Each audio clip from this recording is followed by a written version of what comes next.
go. All right.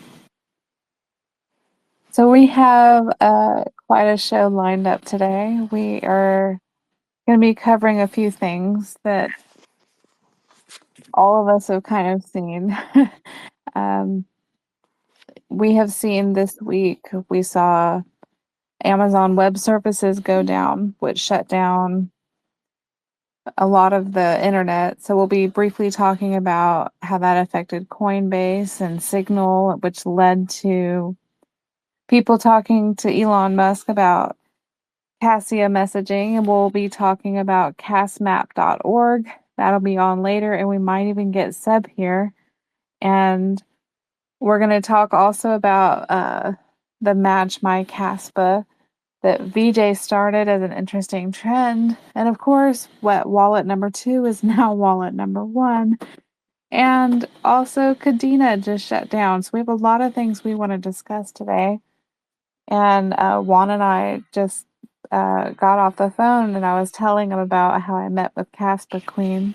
So I figured it might be good for us to just kind of open up about that, since it was my first time actually meeting anyone in the Kaspa community in the flesh. It was my first time that's ever happened.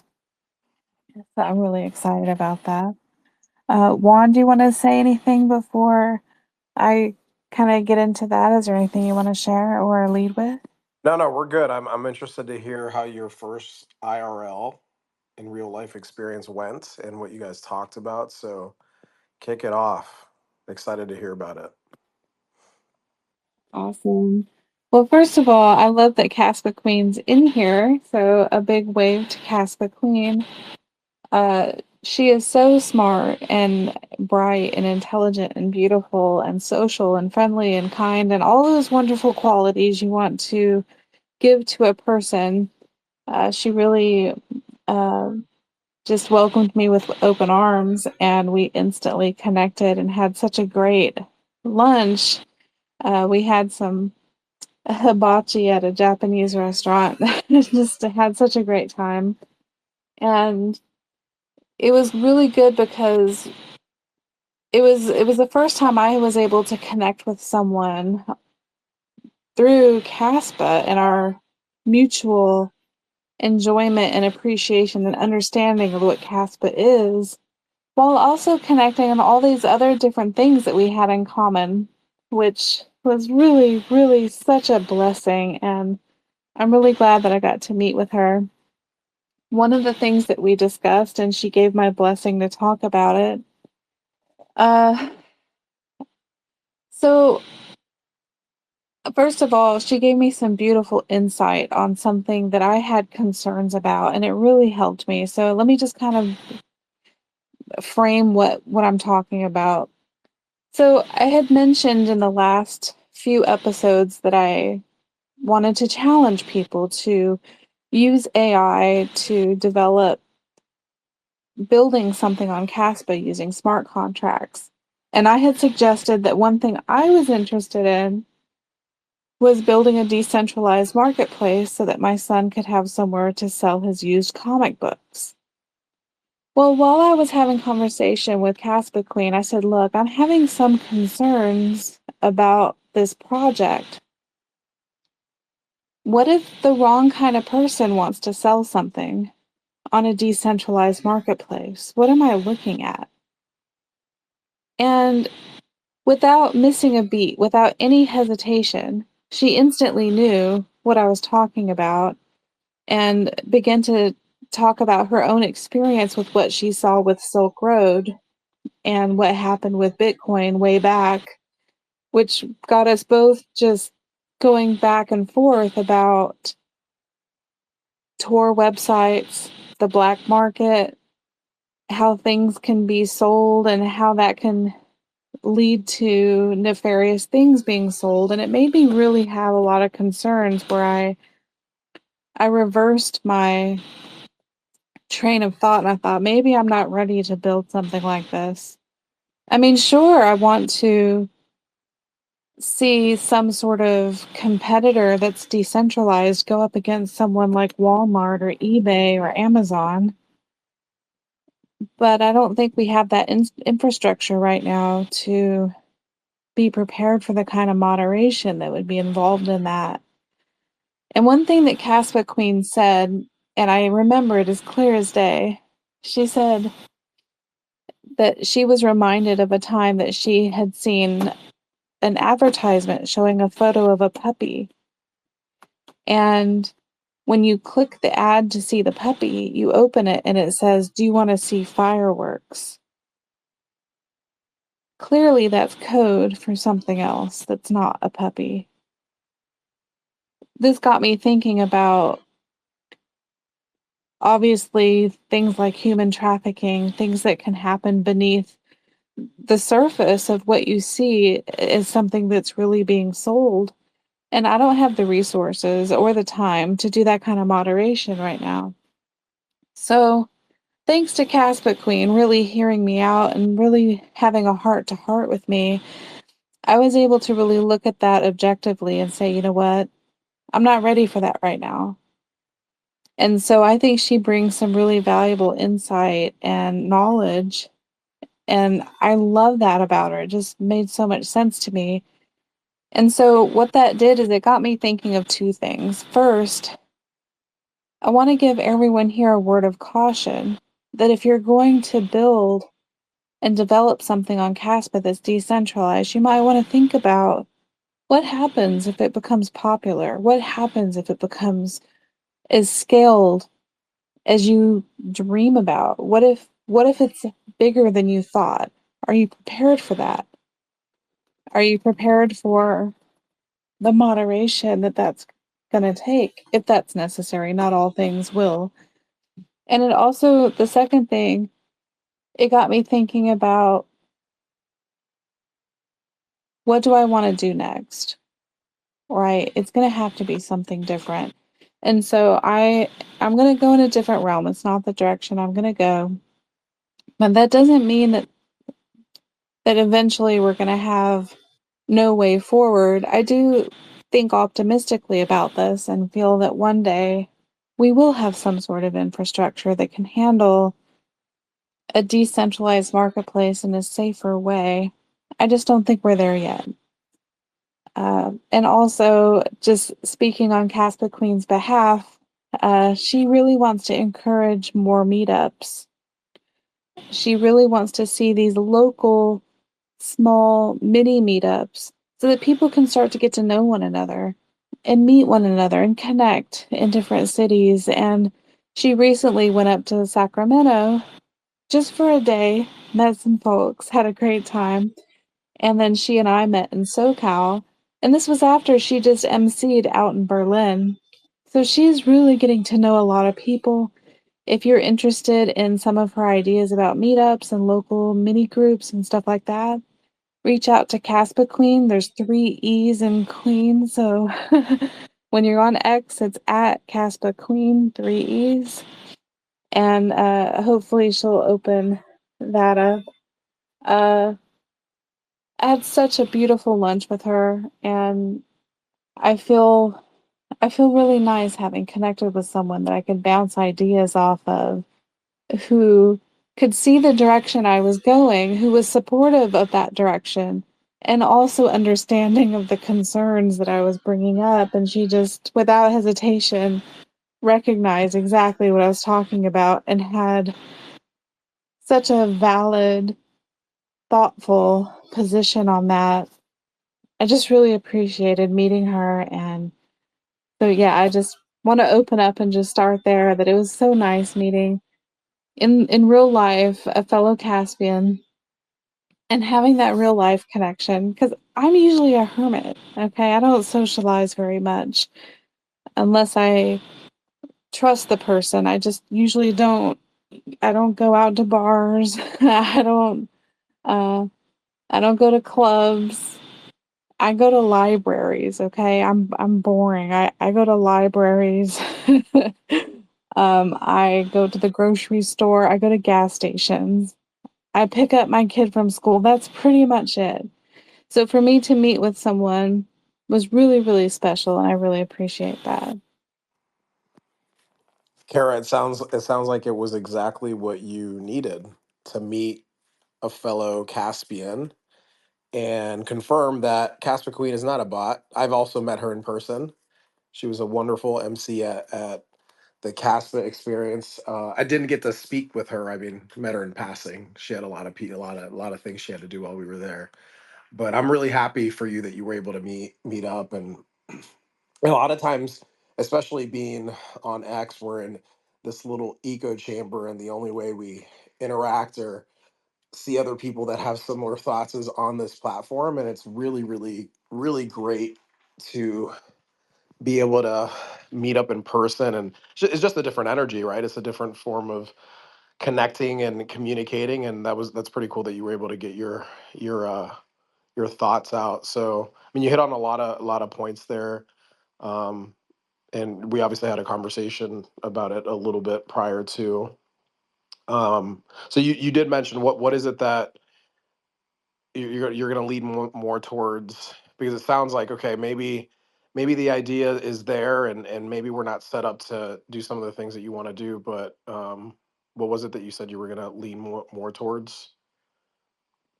Okay, so I had an idea. I've had this for a few months. I don't know if I can pull it off, but I think it's possible.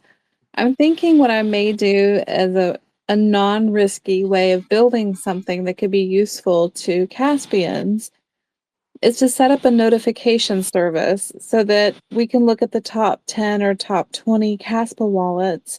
And every time one of them makes a deposit of money into their account, into their wallet, uh, an account on X could be notified to say, hey, wallet number 3 just added 8 million. And then everyone can be notified on that X account of that wallet growing over time. I think a notification service would be a really nice script to write if I can figure it out with the help of AI.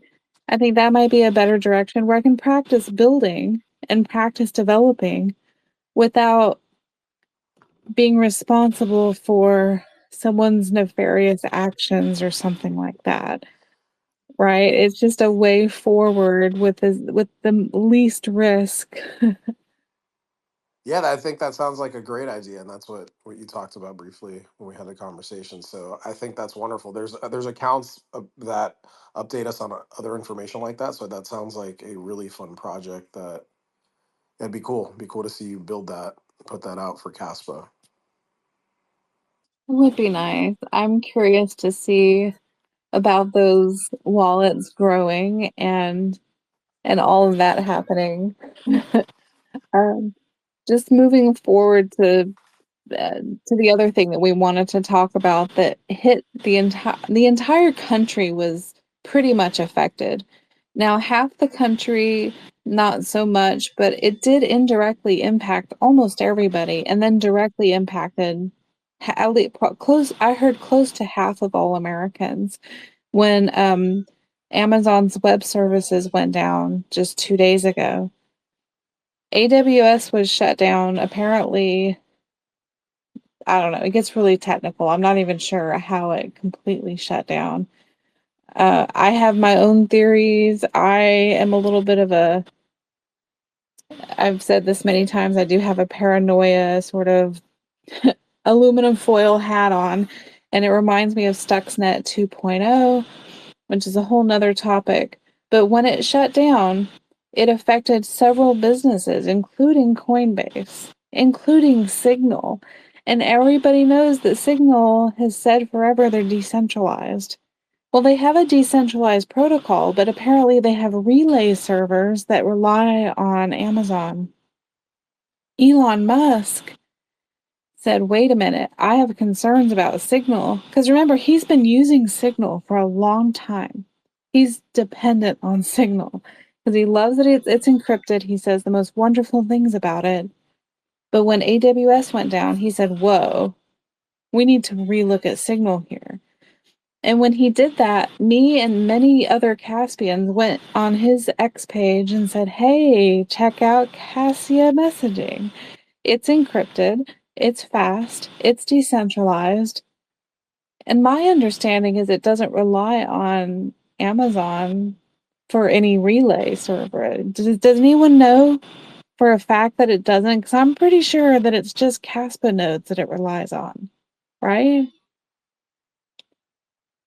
Do you know one? Say that again. I'm sorry. You cut out on me in the last thing you Do said. you, do you know 100% that Cassia messaging doesn't rely on Amazon for any relay servers, that it's just Kaspa Yeah, so the nodes? way I understand, and if anybody else wants to chime in on this, request to speak. So the way I understand Cassia messaging is built on the layer one, right? So it's confirmed through all the nodes that obviously run Caspa.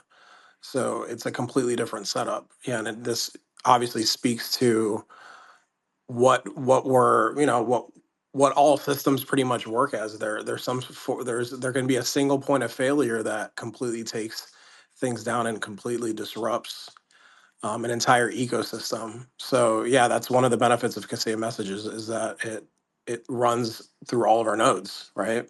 And it isn't centralized. It's a decentralized platform. So Yeah, and this is why we have got to get our hive mind and just go and swarm Elon Musk with Cassia messaging because he's trying to find a solution outside of Signal. And this could be the answer. And imagine if he were to suddenly say, hey, here's a solution to Signal. And what if it works and he starts talking about Cassia messaging? That's huge. It could be so big for us. Um, this this shutdown affected Coinbase, and even though Kaspa doesn't have a spot listing on Coinbase, we do have a futures listing, and there were people who couldn't use it to do anything. No withdrawal, no deposit, nothing. That's dangerous, right? And so for Amazon to get shut down and affect nearly half of the country, that's a really big problem because you get one major corporation shut down or attacked or whatever exactly happened. I'm not sure, but it went down and we can speculate how it went down, but it did go down. And now we have to look at the fact that one company can shut down things that are in crypto, that someone as centralized as Amazon can affect people's ability to make a bet on a futures version of a decentralized crypto. Right? So that's something to think about. And I've heard some people say, maybe Amazon's getting too big. I think it's a valid thing to think about, but oh I yeah, don't know enough. It's not in my pay grade to even go down that conversation. But it's something to think about, right? I mean Amazon's monopolized retail. I think that's a given, right? And that's what happens in um, in a system outside of what Caspa is trying to build, right? And I mean, it was Coinbase, it was Signal, it was Snapchat, Fortnite, Roblox. There was a lot of things that got disrupted by it. So just reading into it here. So yeah, I mean, it's Amazon is a monopoly on retail. Most of us, when we buy things, it's easy to do it that way. So um, yeah, it is an issue, and it shows the vulnerabilities of when we're depending on one thing to uh, to run a service like that. What can happen? So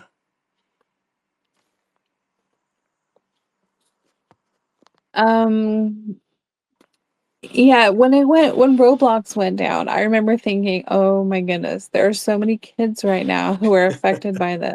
We're going to be panicking." I know.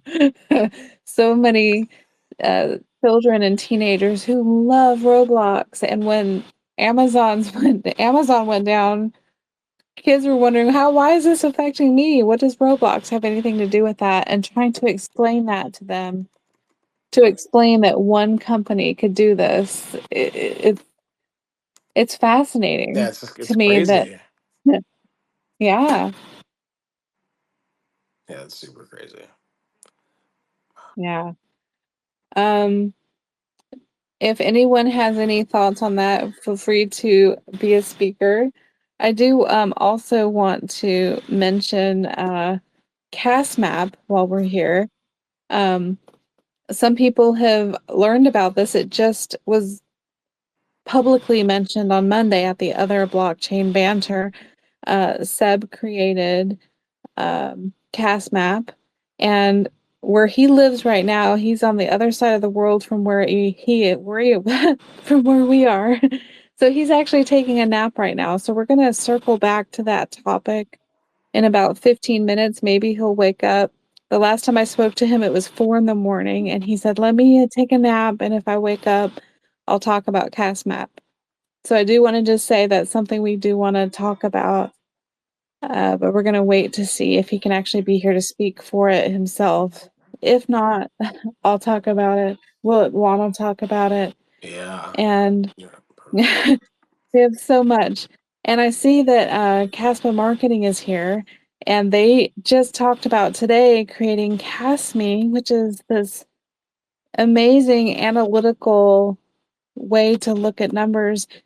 If you'd like to be a speaker, I see you're in the room. Feel free to speak. Kaspa Marketing, we would love to hear about Kasmi and what you're doing to launch with that. That's super cool. Also, while we're going to go there, I want to give a huge shout out to VJ. Um, those of you who've watched VJ this week saw that he did this post where he said, "Look, I will basically buy Kaspa, 10 Kaspa for every comment, every like, every reshare of this post." And he said, "But you have to be following me." And he ended up getting 544 comments, 517 shares, and 1,600 likes in 24 hours. And he ended up buying a little bit more than he promised to buy. He was supposed to buy 26,610 cas, and he purchased 28,700 Kaspa. And it doesn't even stop there. There were other people watching what he was doing and decided that they were either going to do it too or they were going to match him. So we had Kaspa Marketing, Illicit Nikki, Crypto Nate, Vikings Rise, and probably others who all started doing this. So there were huge buys, lots of likes and shares. I just thought that was amazing. Juan, did you see that post? Did you see what he was doing with I did. that? I did, and I liked all the posts and made sure that I contributed to them buying more Caspa. I've picked up a bunch just because of when where the price is right now. I get excited when it gets like this because I'm like I can accumulate more. So I'm selling things. Um, I'm trying to get up as much Caspa as I can. I thought that was pretty cool. So you just broke down the numbers. So it was 26,000 likes, but he ends up buying 28.7, which is a significant number for us, right? That's the total amount of Casper that'll ever exist. So it's pretty awesome that he did that. But yeah, I did see it. I did see it. I was thinking of putting a post up myself. I probably will.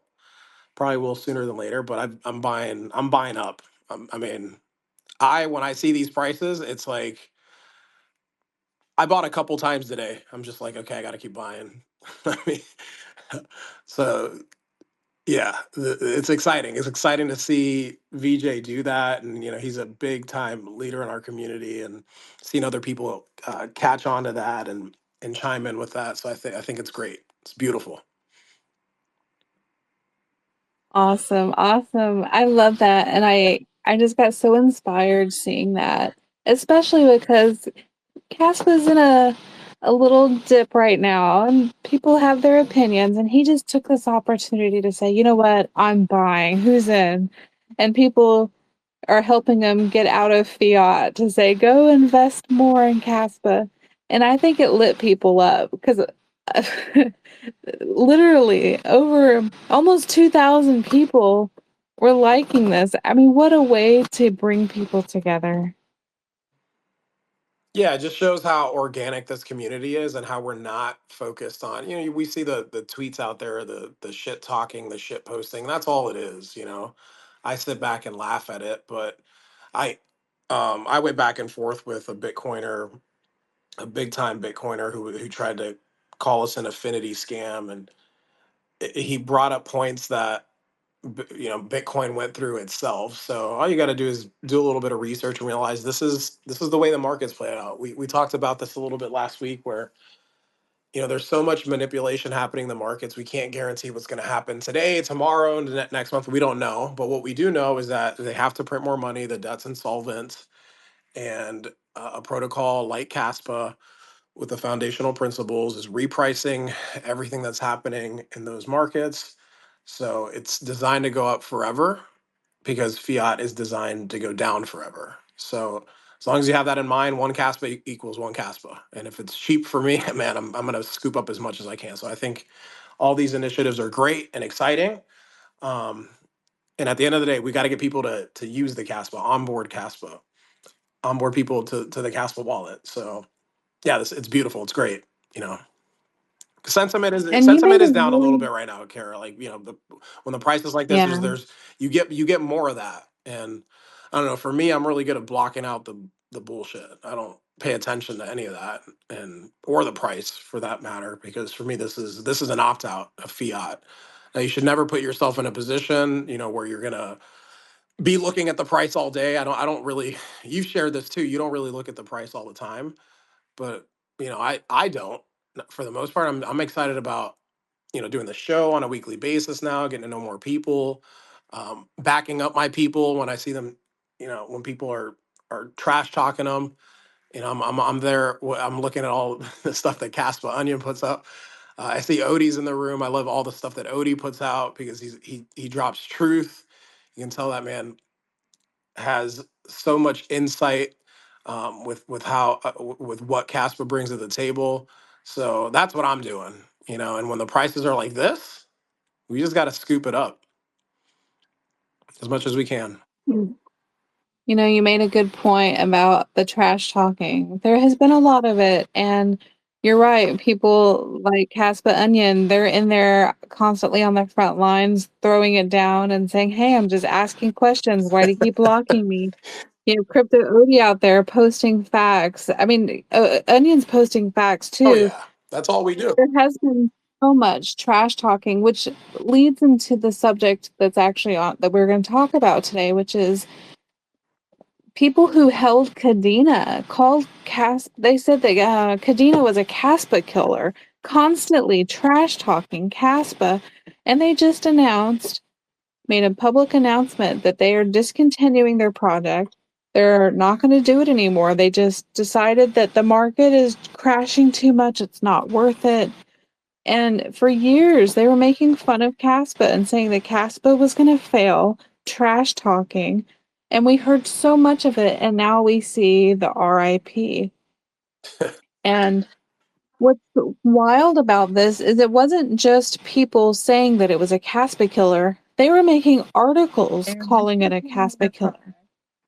They were calling they were calling it this on YouTube as well. There was um a whole trend about this. There were articles, people talking. It was on YouTube. Everywhere you turned, I remember seeing Kadena as being, oh, this is going to destroy Caspa.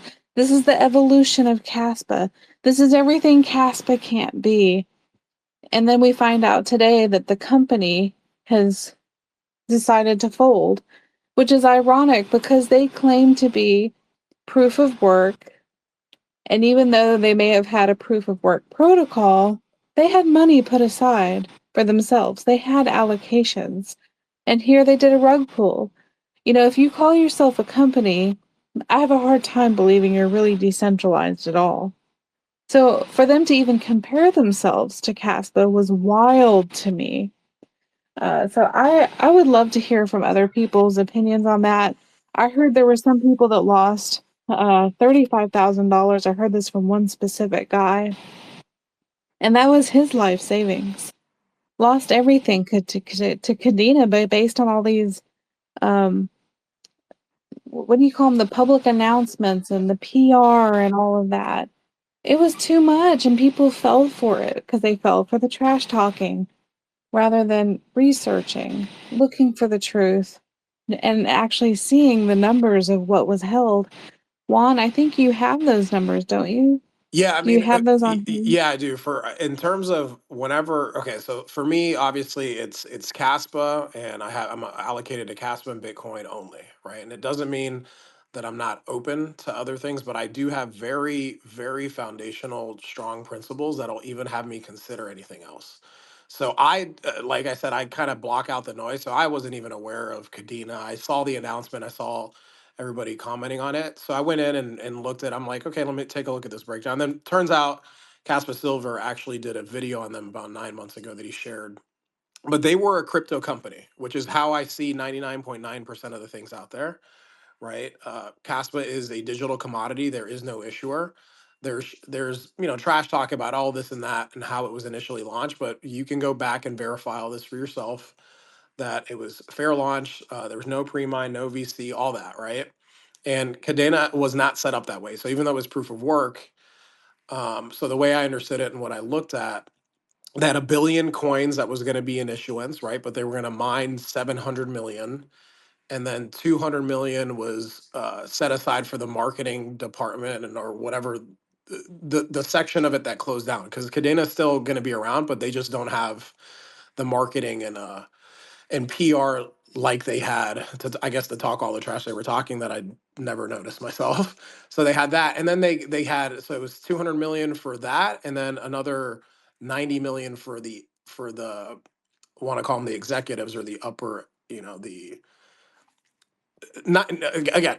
So that distribution right there has me eliminate them as a cryptocurrency. There was a crypto company, which is what most of these projects are. They're crypto companies. They're not necessarily competing with Caspa or Bitcoin for that matter. So that's, yeah. So a billion issuance, 29% of it was pre-allocated, and there was even, I saw an article right before we got on this call that there was something about um there was a little insider trading with it, right? Before the announcement, a lot of the people that have most of the allocations dumped on them. So that's what you open yourself up to when you're working, when you're investing in crypto. I don't even listen, Kara. I don't even do stocks. I don't do equities. I didn't get a credit card until I was 36, and now I understand that game. I played it pretty well, but I'm pretty simple and to the point. That's like I store my money in Kaspa and a little bit of Bitcoin. So that's my 2 cents on that. But yeah, I'd be curious to hear anybody else out there what they thought about that or what they understood about it, and if they have any more insight on it. Oh yeah, I definitely want to know what people thought about Kadena because I heard that there were a lot of people who had Caspa and Kadena, and I know that there's people who were affected by that, and I would love to hear any stories if anyone wants to come up and speak about it. Also, this week, wallet number two overtook wallet number one, Yeah. and now it's over 1.1 billion. We have a humpback. Do we have two now, or still just one? Do we have two humpbacks now? I'm I gotta look. yeah, I'm gonna look this up. Yeah, I'm gonna look it up too. I'm curious to see if we have two now, because that would be the first. Yeah, Aquamans, we have two of them, yeah. I see two.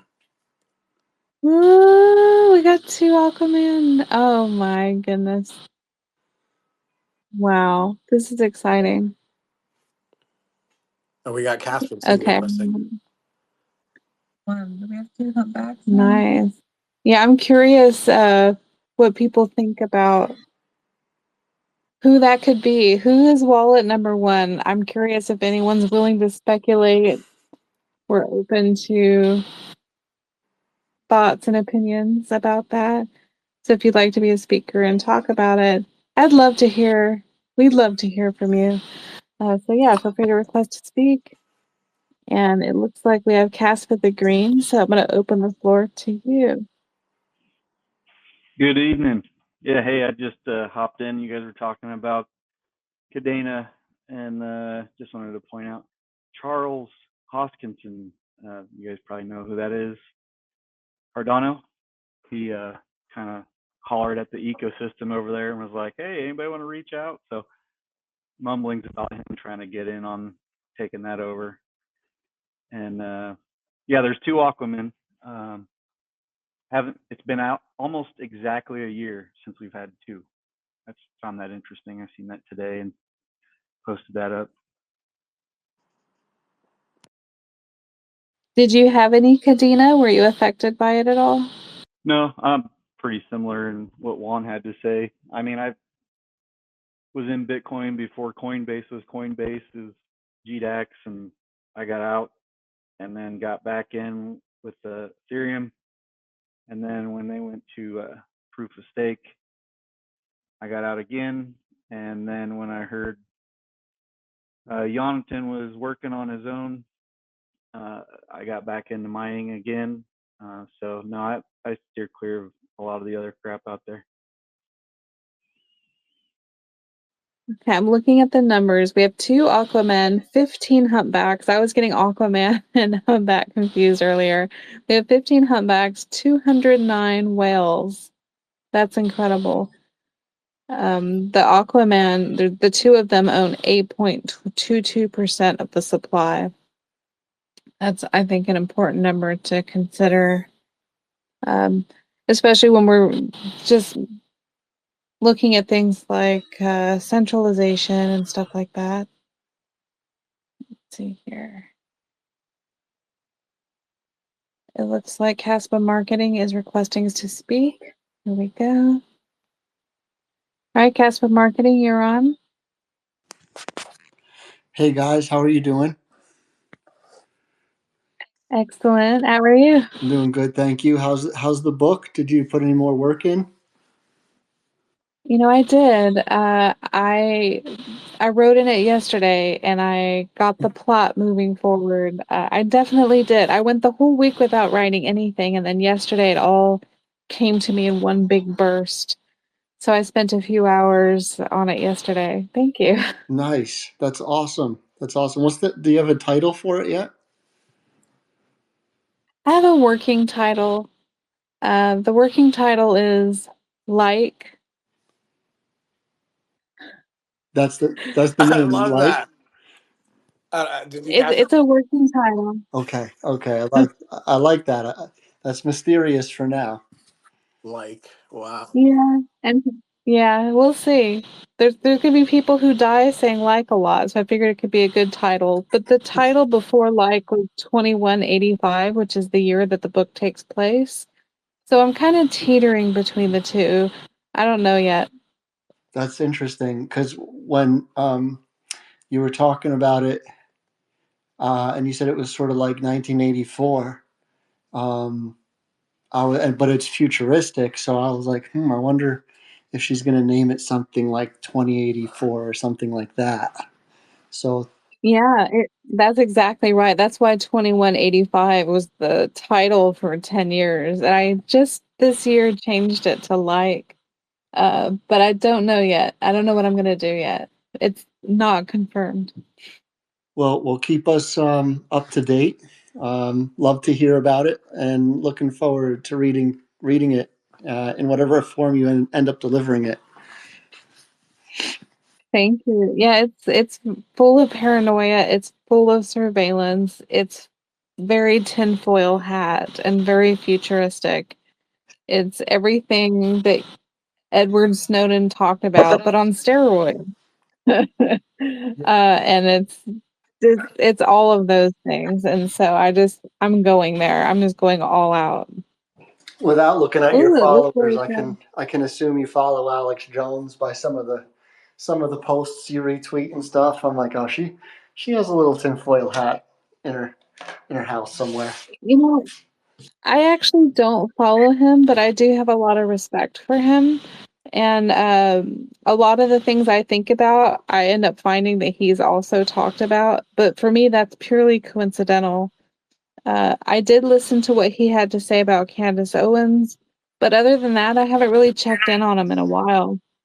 But yeah, he's definitely in the same sort of lane as me. I definitely would put us in the same lane for sure. Yeah.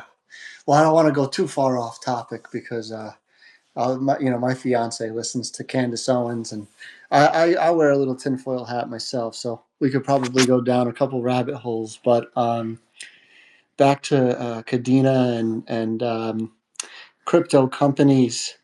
I respect the innovation, but I think having those core positions, like Juan said, it keeps you from losing sleep at night. You know, and there's definitely been many opportunities over the years where I like totally missed out on something. You know, but I'd say more often than not, I saved my bag by not getting too diversified. Um, So yeah, I think if people were exposed to Kadena, overexposed to it, if he lost 35,000, that guy you were talking about, but he has 3.5 million in the bank. It's kind of like a no skin loss type of thing. But if it was his life savings and he put it into this company, um, man, that sucks. That sucks, and that's definitely an over allocation. I think that like I got involved with Bitcoin in 2017, and you have to be a little nuts at first. Like 2017, it at least was around for almost 10 years, so it was like, okay, this is a real thing. But some of these crypto companies that have nothing behind them, you really have to be nuts to put your life savings into it, because you can lose it all. You can lose it all in a heartbeat. Thank you for sharing that, and I agree with you. Thanks for bringing that up. Um, People who put their life savings into a coin are really putting a lot of trust into what they have researched, we hope, but they're also putting a lot of faith and hope into something. And so be careful putting anything in crypto that you're not willing to lose. That's what I try to think about. But at the same time, if you really believe something is sound money and you've done the research, there's also a sense of conviction that I feel should be important as well. But it's tough to lose when you really believe something to be true. And there were a lot of people who really thought Kadena was sound money. They were so um, believable, right? Saying it's going to kill Kaspa, and everyone knows how cool Kaspa is. So there were people who really believed Kadena was the way to go, and they lost a lot of money. And we just see it dropping. The rug has been pulled, and it's devastating. And even though there were a lot of Kaspa haters in the Kadena crowd, I'm not gloating or happy to see them suffering. I just invite them to come to Kaspa and learn what this is about and learn why we like Kaspa to begin with and why it's still solid. And even though the price has dipped, it's a solid coin. It's a solid network. And there's so much more to it than just having solved the trilemma and being a usable coin that isn't just about number go up and hold forever. It's something you're meant to use. It's 10 blocks per second, right now around a nickel to buy. It's so undervalued. I can't think of a better investment, but I'm not a financial advisor. I'm not giving financial advice. Obviously, anything we say here is just opinions. I just think it's something to think about, to really weigh what's an opinion versus what is conviction based on research. And I think it's important that we do that. I do see Seb here. I know he's woken up very early in the morning to be here. So I do want to just shift to him for a minute, even though we've had other people who came up earlier. I do want to give Seb the floor because I want to get into Cast Map that he just launched. So Seb, you have the floor. Go ahead and tell us what you have. Hey, Cara. Hey, Juan. Good morning, people. It's like 4:50 a.m. here, and I went to bed like 1 a.m., something like that. So I had a few hours of sleep. But yeah, my voice is just waking up. So yeah, Cash Map. Um, uh, I'm not sure where to start, but let me just let me just take you back to the beginning of the concept, and that is that there is a BTC map, and that has been around for years already. And I have been talking with Bitcat about it, if you know him, also from X, and he's an avid BTC map user, and I have been using it myself as well, but that was like 8 years ago that I was using it sometimes. But it was nice. It's a merchant map, and you can see on the map where there are merchants that accept Bitcoin. And yeah, we were having a talk about it, that we also needed for Kaspa a likewise map.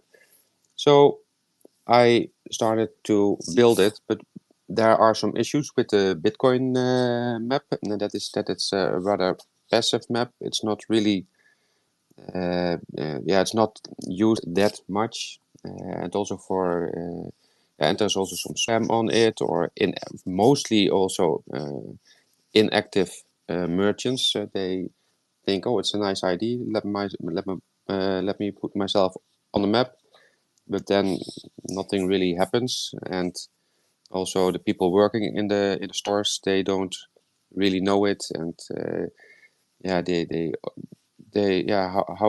can we accept Bitcoin payments? But so it's a rather passive way to deal with it. So I was thinking how to make it a more an active map, and how to make it more attractive also for merchants to get on the map and to stay on the map and to be active with receiving Kaspa. So I was thinking, well, we should add Kaspians to it. And the next thing, of course, was, but why should a Caspian be on the map? Well, they also have to do stuff with the map. So the next step was I should add like meetup functionality to it. And with the meetup, you also need to be able to add events. So from one thing came the other, and it expanded a bit. And well, as it is now, you have users. Everybody who wants to do something on the map, you can sign up and make a user account. Once you have a user account, you can do. You can open or you can start a merchant. You can start a group, or you can start an event. But you can also open a group and have the group start an event, or have the merchant start an event. So the event is where the action takes place mainly. And that in short, the story of how Caspap has been formed. I need to take a sip from my drink for a moment, if you don't mind. One moment. I'm a little bit under the Yeah, weather go still. ahead and drink. Yeah, so if you guys are curious about this Kaspa map that Seb is talking about, you can go to his this X page, which is castmap.org, or you could go to castmap.org, which is the website, and you can sign up and reveal that you're a Kaspa holder, and it will show the center of the city you're in, but will not pinpoint your residential location. The only places it pinpoints are commercial locations. That's my understanding. And like he said, you can set up group events and things like that and let people know where they're going to be, which I think is really innovative and it's super cool. And what I love about this map is the sense of privacy and the sense of unity, where we can see all these dots and see where everyone in the world is located who's signed up. And you can say, hey, I see all these people in Europe. That's incredible. Or, right, I'm in California and I see my dot and I feel safe because it doesn't reveal exactly where I'm at, but in a vicinity where you know I'm there. And I like that. And I'm really glad that you built it. I think it's really phenomenal. Yeah, thank you. Yeah, I'm pretty much of a privacy advocate myself. So yeah, I think it's important, and also especially when it comes to cryptocurrency, there's not just privacy, but there's also safety. So I made it impossible to enter your personal address into it. You can only put in your city, and if you are living in a tiny village of 200 people, and you think, well, if I put my tiny village in it, and everybody here will know that it is me, then yeah, you can just as well put in a bigger village next to you or a nearby big city, because it doesn't have to be exact where you are living, but you want to be placed on the map nearby, yeah, in your vicinity, nearby your where you are living, but it doesn't have to be exact.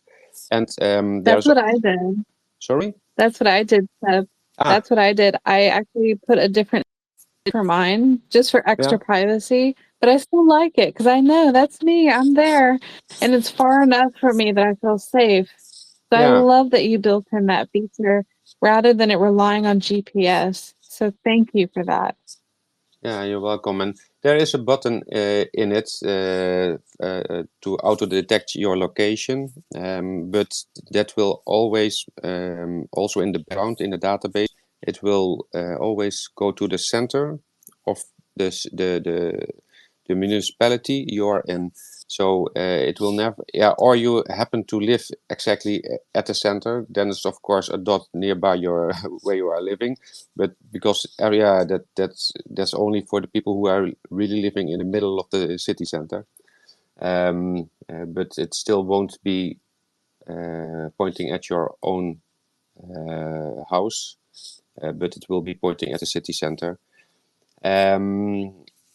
So it's impossible because also the latitude and longitude, they will be calculated and stored as the city center, so not your own address. And there is just no field for a street or or your house number that's not available in the database. So that's also impossible.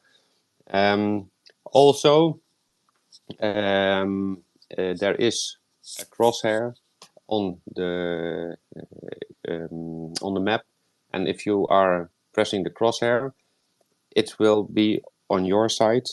So it's on your browser or on your mobile phone. It will be retrieving your location and then interact with the map. But also that is not stored.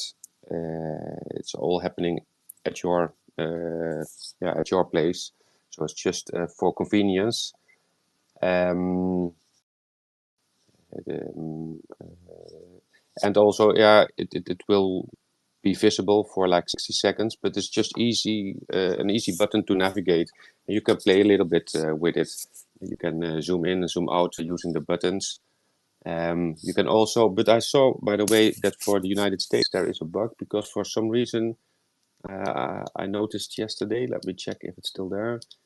Yeah, for the United States it doesn't show the flag, but for other countries it should show the flag. You also see, if you are on the map and you click on a person, you click, you get a pop-up, and you will see that the flag is loading. And if you then click on the flag, you will see a list of the people who are living in that country. Also, the sorting, because there's a lot of gamification built in. I will be talking about that afterwards. But the gamification, the points that you are scoring, and also being verified or not, both are influencing your the sorting. And if you are verified, you will be higher. But if you have more points, you will also be higher. So the active people will show up earlier, sooner, on top, and the less active people, they will be lower on the list. And that's everywhere, because you have the map function. That's for everything that has a location. But there's also a list function. It shows the same, but it can also be, for instance, if you are organizing an event, if an event has a physical location, you will be on the map, but you are also able to do in the system, for instance, an online event. Then there is no location attached to it, so you won't show up on the map, but you will show up in the list section. So I was talking about being verified or not.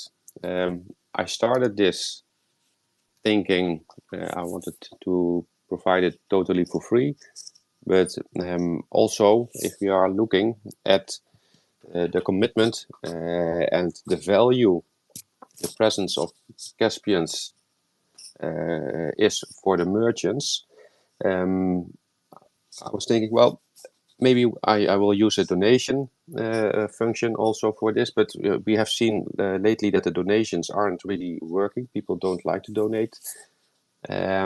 So I was thinking, well, I'll make it a freemium model, and I will try to keep the prices as low as possible to upgrade yourself or to get yourself verified, as we call it on this website. And the free model is that you can participate in anything. But if you get a paid version, you unlock extra possibilities for your own profile. But also you can start a merchant, you can start events, and you can start a group. So you get more functionality. And also, and I think that's the most important thing, the moment you get verified, you add value also for the merchants to show up, because verified account shows that somebody really has Kaspa and is also willing to spend it.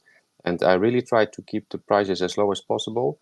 For instance, I also wanted to make sure that it's like in every country there's a different income level, and the World Bank has 4 tiers in income worldwide. So the standard price is €6 for a whole year in the European or Western countries. And so that's like $6.50, I think, plus 12 months. And it goes down to the lowest income countries to €1.50 for a full year. So it's not meant to become rich. It's trying to eventually cover the cost or part of the cost, but also to show the merchants that we are real Kaspa holders, and that makes it more interesting for the merchants to be and interact with us on the map. And also the merchants, I will start actively onboarding more next week. I'm still finishing some of the functionality, but also a merchant, to make it attractive for the merchant. He can also organize events. Visiting a merchant physically gives you the most points. It gives you 100 points. They also get for vouchers to use during a year 2 of 100 points and 2 of 50 points, and they can use them in any way they want to. They can, for instance, Wolfie's bar is throwing a party in 2 weeks' time, and if you are visiting Wolfie's bar, you get 100 points. But if he also has the event at the same time, you get 100 points for visiting him, and another 100 points because he is organizing that event at that moment. So then you get 200 points. And the point system is mainly to get bragging rights and to have fun with each other.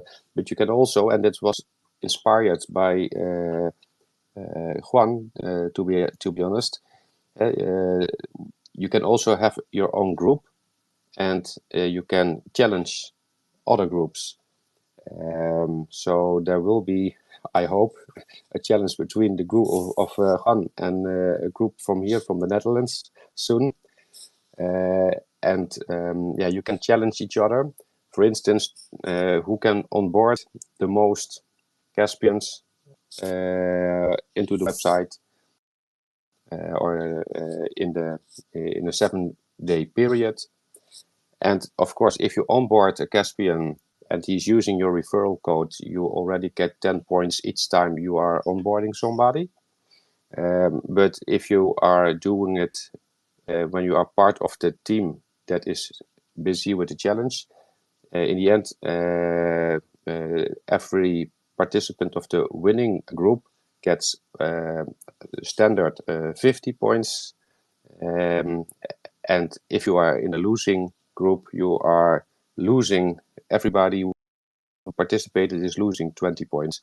But I also made a high stakes, like 100 points if you win, and you lose 40 points if you lose. So that's and there is a live counter, so you can see which of the teams is doing best. The person who onboards the most, it will be the most valuable player, the MVP. And so I try to make a little bit of a gamification to make it interesting and to have fun with each other, and do the. You can do it in a local group, but you can also make a global group. Maybe you can make a group of people who like, just name it, the cat lovers versus the dog lovers. I don't know, the cat owners versus the dog owners. And you can organize yourself in any way you see fit. Of course, it is nice to meet people locally, because there's with the map there's a heavy focus on getting in touch locally, but you can also be creative and do it in other ways. Yeah, and yeah, before I keep on ranting on, maybe somebody has a question or wants to say something. Yeah, I want to comment before, and we'll have Buffalo come up. Seb, this is awesome because I remember talking with you about this and BitCat having all these ideas and being very critical of, hey, something like this we need to do this, and it's really cool to see this come to fruition as quickly as it did. So a big thank you from all of us, Thank you. because this is a really big deal, and maybe some people get it, but for example, like with Bitcoin, they have the Orange Pill app, and I know with that, it allowed me to meet several Bitcoiners and go to events around here. So I'm excited. I'm excited about this site. So thank you for taking the time to do this, and I'm excited about the competition because that keeps it fun. Um, Happy to hear I inspired that. Now I'm Yes, gonna for have to sure. now I'm gonna have to keep my word and make things happen because I do have a few businesses that need to. They haven't even registered on the initial site. That yeah, but this is awesome, man. I set up my site today, or my profile. You gave me that code. I appreciate that. My code is, if you guys want to sign up, use it. It's Juan. This is my referral link. But yeah, man, this will be fun. I'm excited to use it and get people on board. So thank you. Yes, you're welcome. Yeah. It costed me all my sleep in the last month. Every I'm happy you got up, man. I'm happy you got up, yeah. and I know yeah, you're a soldier, man. You're a trooper. We appreciate Yeah, you thanks. so much. Yeah, man. I think Buffalo wanted to say something, or Yeah. Cara. Yep. Yeah, I'm going to open to Buffalo in just a second. I just wanted to say that if anyone is interested in signing up, go to castmap.org. You can get 10% off if you're paying for the premium version. You can use the name Juan as a referral code, or you can use the name Cara as a referral code and get 10% off. Buffalo, go ahead. Yeah, thank you guys. Can you guys hear me okay? Yes. Yes. Okay, perfect. Perfect. Seb, thank you so much for doing this for the community. This is kind of amazing. It's good to see this kind of understanding what's happening in the world, understanding what's happening to the dollar and people, Caspians, we're transitioning the way we need to. So we're starting to build infrastructure for a new form of money that works and doesn't get dropped to the ground and where we get taken advantage of on a monetary level. So thank you for building this so we can have some connection with businesses. You know, and we all have kind of an understanding, you know, of the way we want the world to be. You know, we are really ahead of the game. And Seb, you're ahead of the game for putting this together. So thank you for all your hard work, and thank you for making it happen and doing this for the community. And I think I completely agree. I don't think it should be free. When we have value to contribute, we do need to get paid a little bit. I thank you for making it so cheap. I think that's awesome. But when we put that work out, I think it's really important for us to you know to be given value for the value we put out. I think it makes everybody honest and respectful. So yeah, I haven't checked it out yet, but probably after this week maybe this weekend I'll have time to actually dive into it and check it out. But thank you again, Seb, for all the work that you do, man. Thank you for your nice words. And I also like liberty a lot, and not just privacy, also liberty. And hobby. Money. The concept of money is a hobby of mine. So everything you just said, it rings to me, or if that's the right English expression. But I feel what you are saying, and I'm for the cost. I'm hoping to get it to cover the cost for itself. I can bear the cost, but I think it's better to have anything that is being built being able to sustain itself. And if this, because some people say that why is it so cheap, and you can you can ask more, etc. Well, my main focus it has been it has become really a passion project of mine. I have a passion for Kaspa, and we really need that real life, real world adoption of Kaspa, and that won't happen overnight. It will be something that everybody has to be working on, and it has to be a fun thing. So for me, the primary focus is to just make a success out of this. But I am realizing that if this is becoming a real success, it also has to be treated professionally. So, but I know that if this is a success, I can.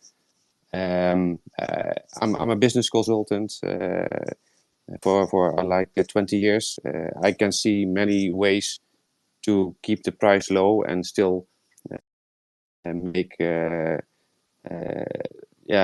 also that I can earn money and even build a team around it. But that's only happening if it's becoming a success. We will see how it goes. So far, just the start is at least promising, and I'm really happy that so many people like it. I myself like it as well. I'm from the Netherlands, and we are already talking about organizing events in the Netherlands together with Bok, the guy who did the Bitcoin turtle NFT. He's also a freedom-loving guy. And he already started a group in The Hague, just for people from The Hague, but he is also going to organize several things, several events.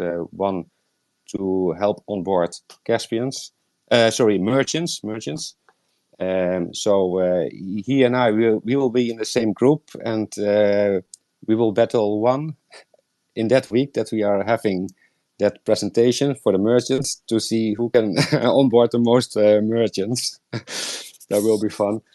But also we are going to organize together a meetup in Q1 of 2026 in the Netherlands for Kaspians in the Netherlands. And there was already somebody from Berlin. from Germany who was was checking if he could come as well. So we have to see. Everybody in the Netherlands talks English, so we will have to see if we make it an international gathering or more focused on the Dutch-speaking people.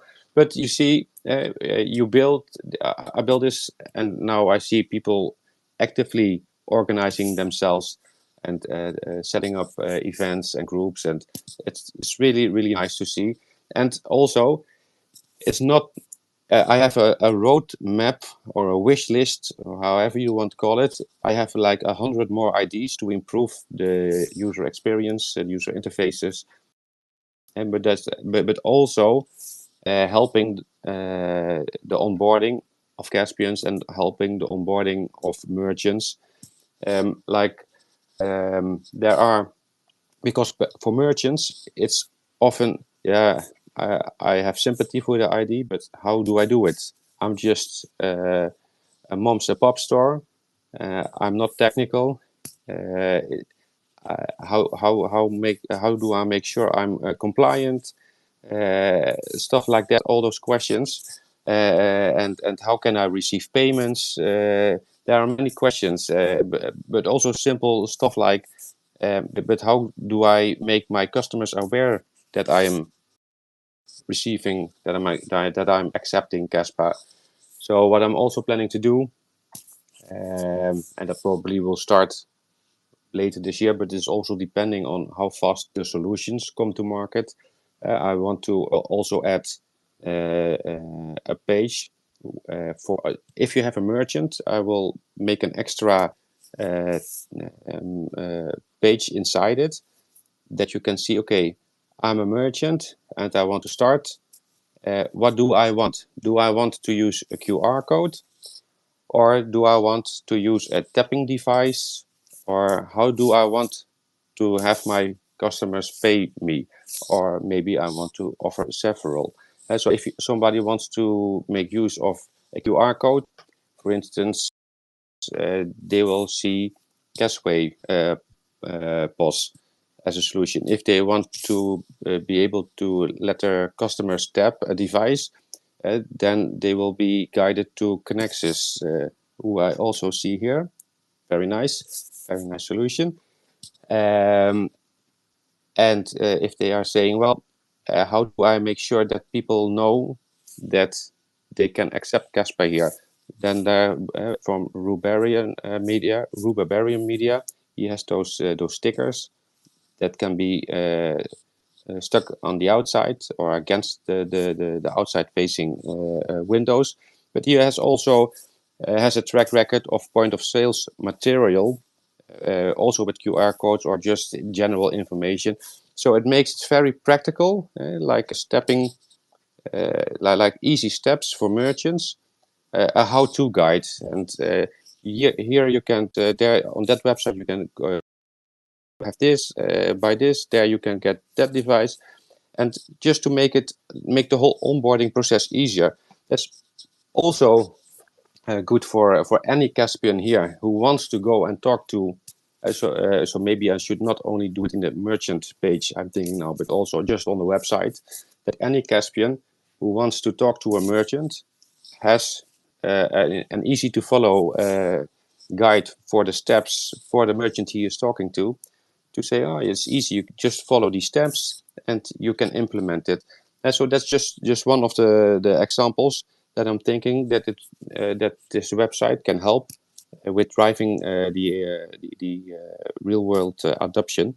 And also a little bit of a different topic, but at this moment I haven't put in a communication system other than for the events that you can leave a comment. And I saw there was a bug with the events that only an admin gets a notification and not the followers. So I need to debug that. But also, if you are organizing an event and you can set an update to the people who are attending. But I haven't put in a chat function or something because I first want to see if I can get Keisha integrated, So to drive traffic to the Acacia solution, which also will be adding new transactions to the network, and that we are really using that. It's also good for privacy. It's all encrypted. So I think that's a great idea. yeah, thank you. Yeah, so I really hope that that is possible. I also talked with Isio Dev about it already, and yeah, we are going to see if we can make it happen or not. So no promises other than a promise to put in the effort to see if we can make it happen. But also I have put in like V4. Also, if you are going to make an event, you can choose, for instance, that you are going to do an online event with V4 streaming. Also to drive traffic to their website.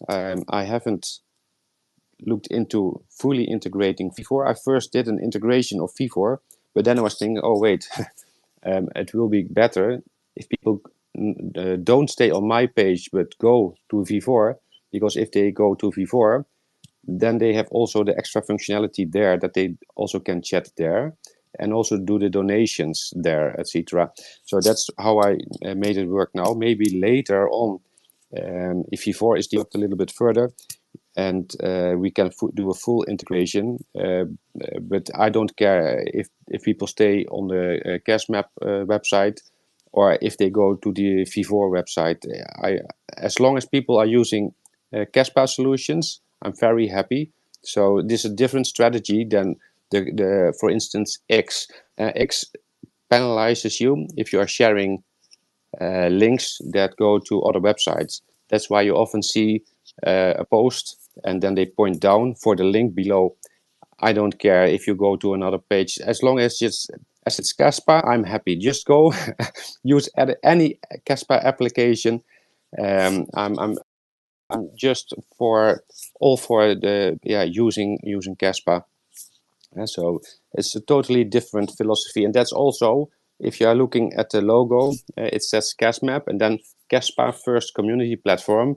It's a double meaning because it's the first platform, social platform or community platform for Kaspa. But the name originally came from, I want to be at Kaspa First. Normally, I think in English you use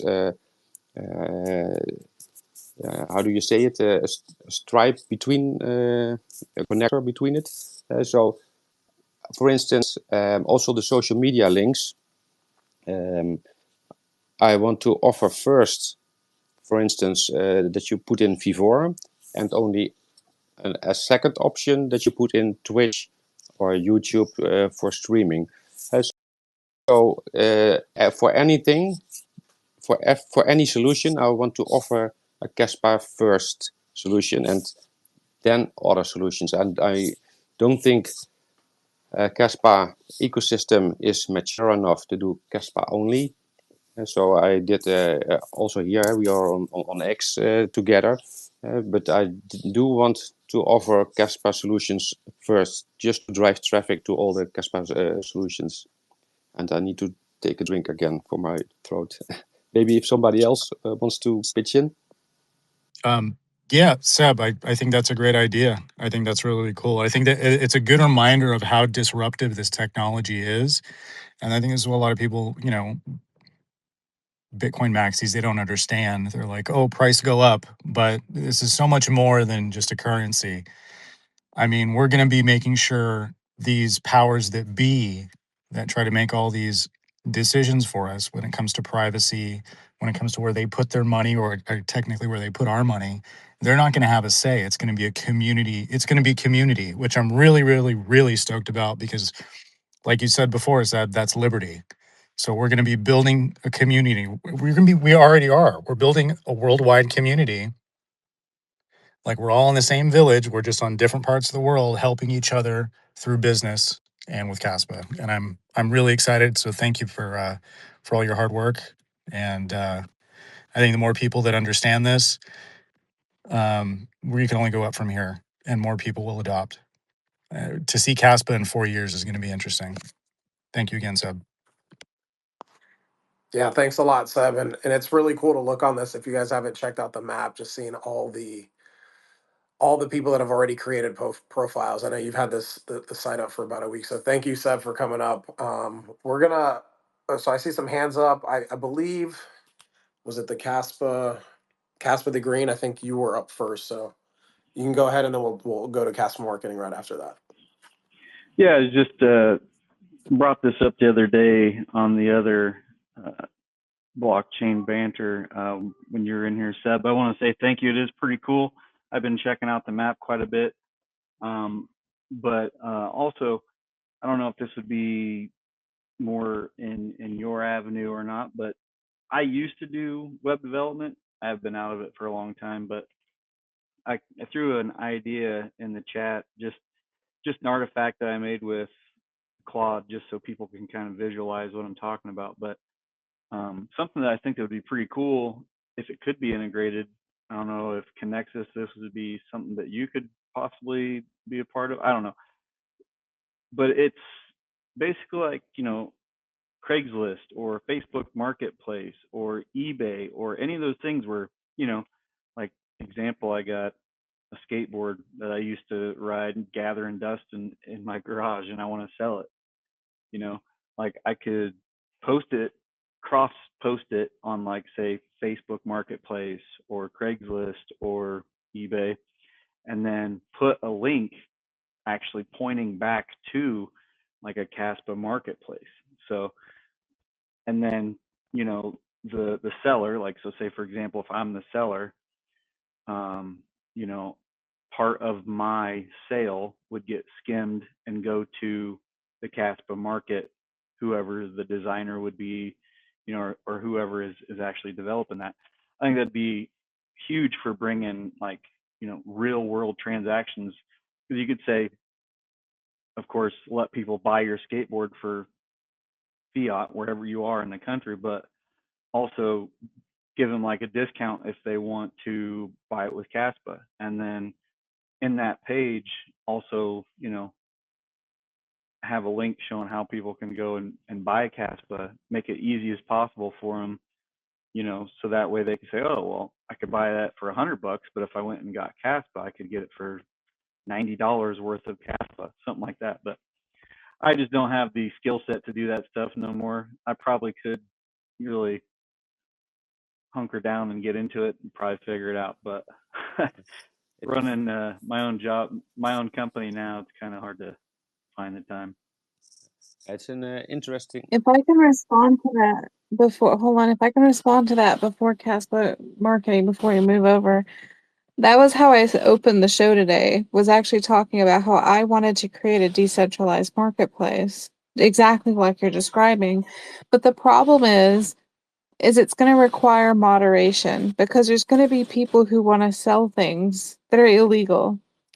And whoever creates this is going to have to think about that kind of moderation to make sure that people aren't human trafficking while pretending to sell cereal, right? So there are a lot of things to think about, and we have to think about regulations as well as the law, locally, nationally, internationally, right? If someone is running a site like that, they might have to think about extradition laws and make sure that they're compliant. And it's actually a lot tougher than just pretending we're all good people and that people are going to legitimately post a toy to sell, when instead someone could sell a puppy, but it's not really a puppy, it's a human being, right? So there are a lot of things to think about. I do want to move to Kaspa Marketing so that he can talk about this new analytics. I don't know if it's a program or exactly what you're building, but I do want to hear from Kaspa Marketing on that. Kaspa Green, I want to also just thank you for bringing up that marketplace idea. I'm in favor of it. I just think that it's going to have to be done delicately. Go ahead, marketing. Yeah, thank you. I actually raised my hand. I would love to tell you a little bit about what I'm building, but I actually raised my hand I wanted to offer two questions and a comment to Seb, if that's all right with you, Cara. Yeah, go for it. You have the floor. Seb, first of all, congratulations on the success you've had so far with your project. It's above and beyond. And I was on my laptop when I signed up as a verified user. And I was like, you know what? Kaspa has this real bone I've been trying to pick where it doesn't do anything right on mobile. Like even Kaspa.com is just like, if you go to the marketplace, it's just like a hot mess. And so I looked at your uh, site on my phone and I couldn't believe how smooth it worked. It's like incredible. It's incredible. Yeah. Um, Thank you. I had mobile first in mind when designing it, and I still see because I'm developing, of course, on the big screen. But I do check the mobile screen all the time. But it's really optimized, also with lesser performing older devices in mind, to be able to use it on mobile. And also, I'm rolling out several last updates this week and this weekend. One I did today. That is, for instance, the photo, the images. I increased the upload size, but I also have stronger compression methods, and it's making use of caching worldwide, just to make sure it's optimized for regular use. So I'm really trying to make it work, but there are still, especially in the user interface, I see things that that needs to be improved. But thank you for your kind words. Absolutely. And the two questions I wanted to ask you was number one, what's like your 2027 vision for this project? And also, how difficult would it be to sort of mimic like the titans of the industry? Like when I go to Google, I'll be very specific about this. When I go to like Google Maps, and you have a Italian restaurant in Bronx, New York, or maybe Brooklyn, New York, on CastMap right now. And when I go to Cavatelli on CastMap and I click it, it tells me it's Cavatelli, but I have to have like multiple clicks.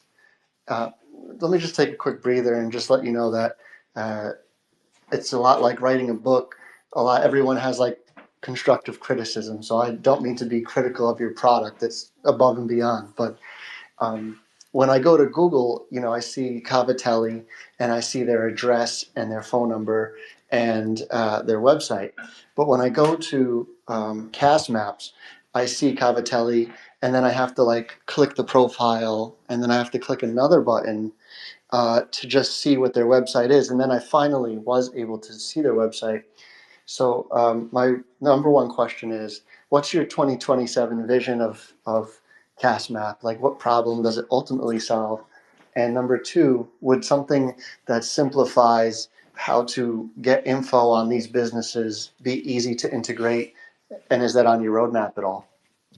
Now let me start with a very practical side of your question, and that is the information that you are looking to find about the merchant.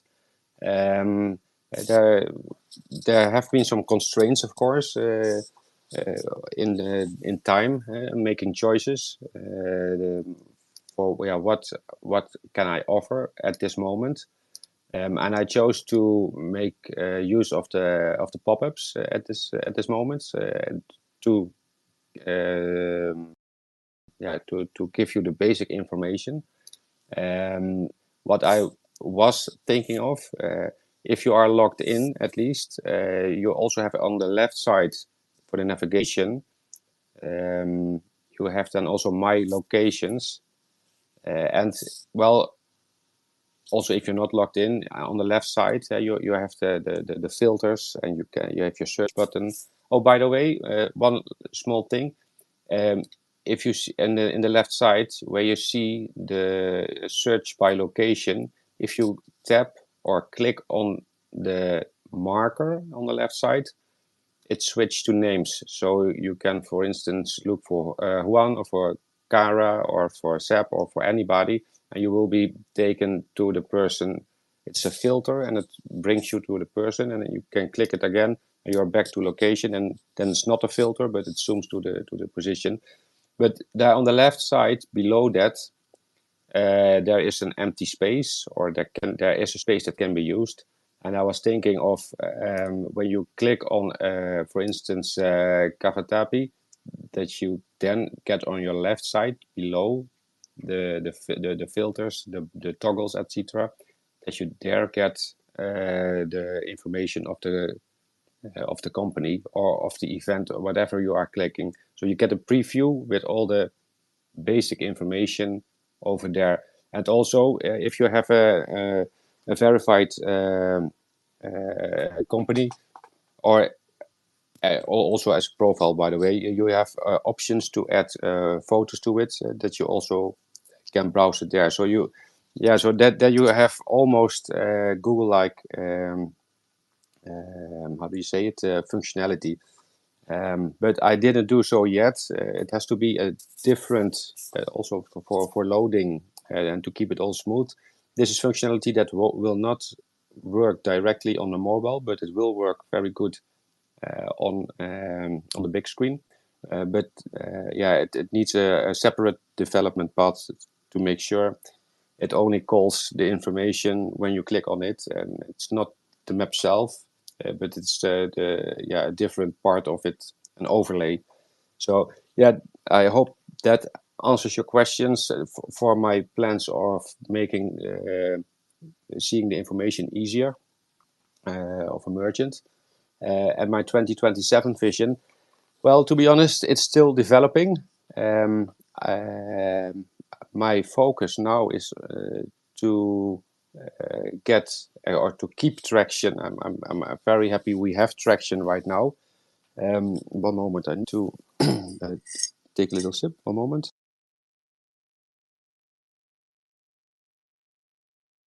Yes.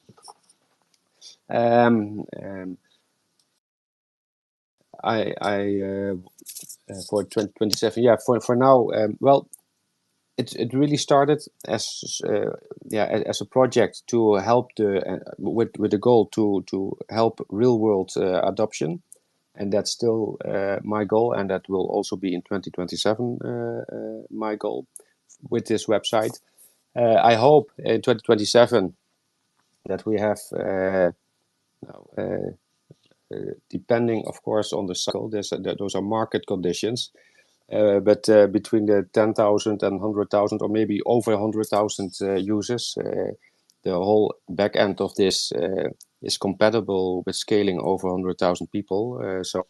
I really hope this takes off, and that it really can play a role in helping to onboard people. Also with the Meetup functionality, I really hope this can be a sustainable place for all Kaspians and everything Kaspa to meet each other, to have meetup like functionality, and that people also are using it. Maybe I think it will start with the topics of Kaspa, but I can also imagine that there will be other groups just like Meetup, but then an alternative for Meetup. And also some people were using Luma or other event calendars. I really also hope I also have plans for the calendars, for the events, to make that more professional. And just, I also have, if proof of works, for instance, changes the way they are handling jobs or so it's like a job board or a Fiverr like board. I want to integrate them as well, so also a merchant can place their job openings on it, and then we can also plot it here. And I have some more ideas, but I really want to make it a place where the whole Kaspa ecosystem can come together and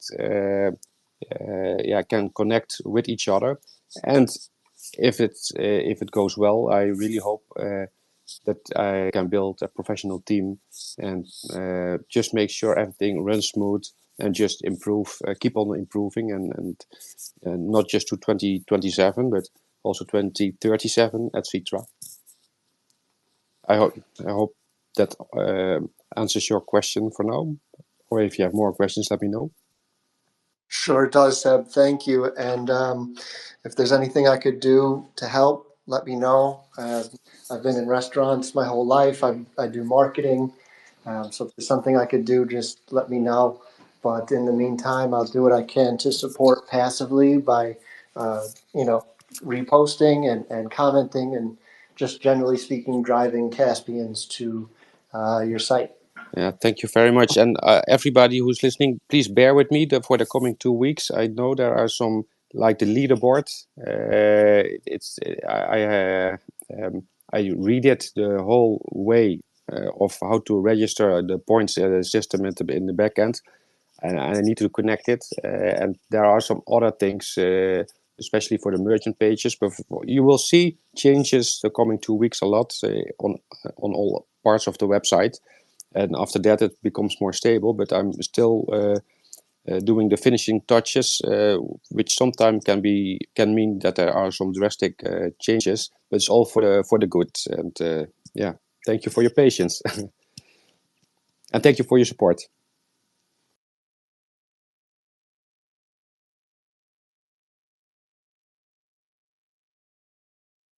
Cara, Awesome. Juan? Thank you Yes. so much, Seb.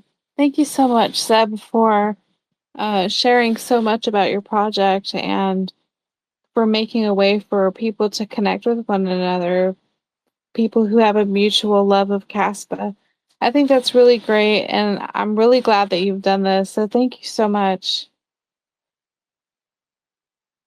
Thank you for your kind words. Mm-hmm. So Kaspa Marketing, I still want to hear about your program that you're doing, your analytics. Can you tell us anything about it? I saw only a screenshot, and I'm not sure, is Grok behind this? Is this something that you're developing with Grok? Is this something you're developing without Grok? Can you just tell us a little bit about what you're building? Yeah, absolutely. So I feel that there's there's so many great people in the Kaspa community, and they all have so many different skills. And I feel like there's so many people just firing in so many different directions all at the same time. And I came to Kaspa 2 years ago, and I fell in love with the community. I have 2 miners. I've been mining at a loss, but I don't care. I just keep going with it, honestly. But I noticed just that the marketing isn't really where it needs to be.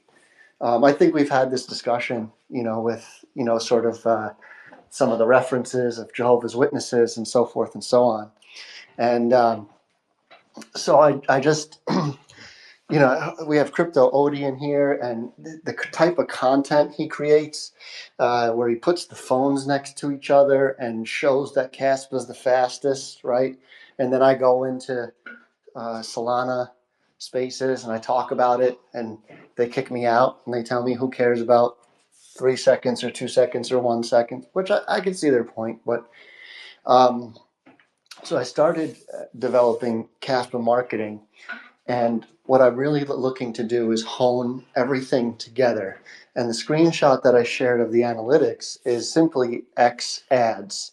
But I've set aside a budget for the next 90 days to run ads on X that are all focused on Kaspa.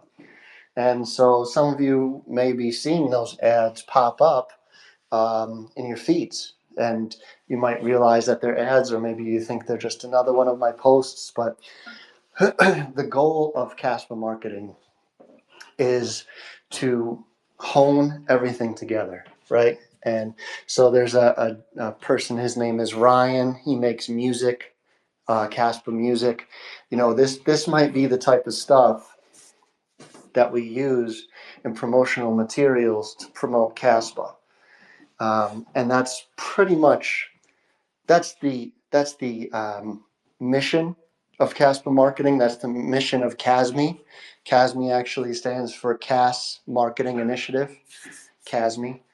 And that's what we're here to do. And I've launched my NFT project. It's gone exceptionally well. The community has been super, super supportive. I don't even know if they know what my goals are and how much broader this is than just a meme of Castbots, but I'm rolling it out slowly and trying to deliver the information in a very consumable way to everybody. But yeah, that's pretty much what I'm building and where I'm at right now. That's really awesome. Where are you getting your analytics from? Are you actually building an aggregator, or are you working with Grok to help build one? How are you getting all these analytics? Where are they coming from? Just tell us about it, because I don't even know how to ask the question. So the data is being just built on the back end of X ads automatically. So all I did was, it's already built out, all I did was create the ads, run the ads, and I have about, I want to say 10 different ads running right now, and they're all competing with each other for who gets the cheapest impressions and the cheapest engagement. And it really takes about 2 months to kind of get all of this accurate data, but it's all being built automatically through X ads. Oh, interesting. That makes sense.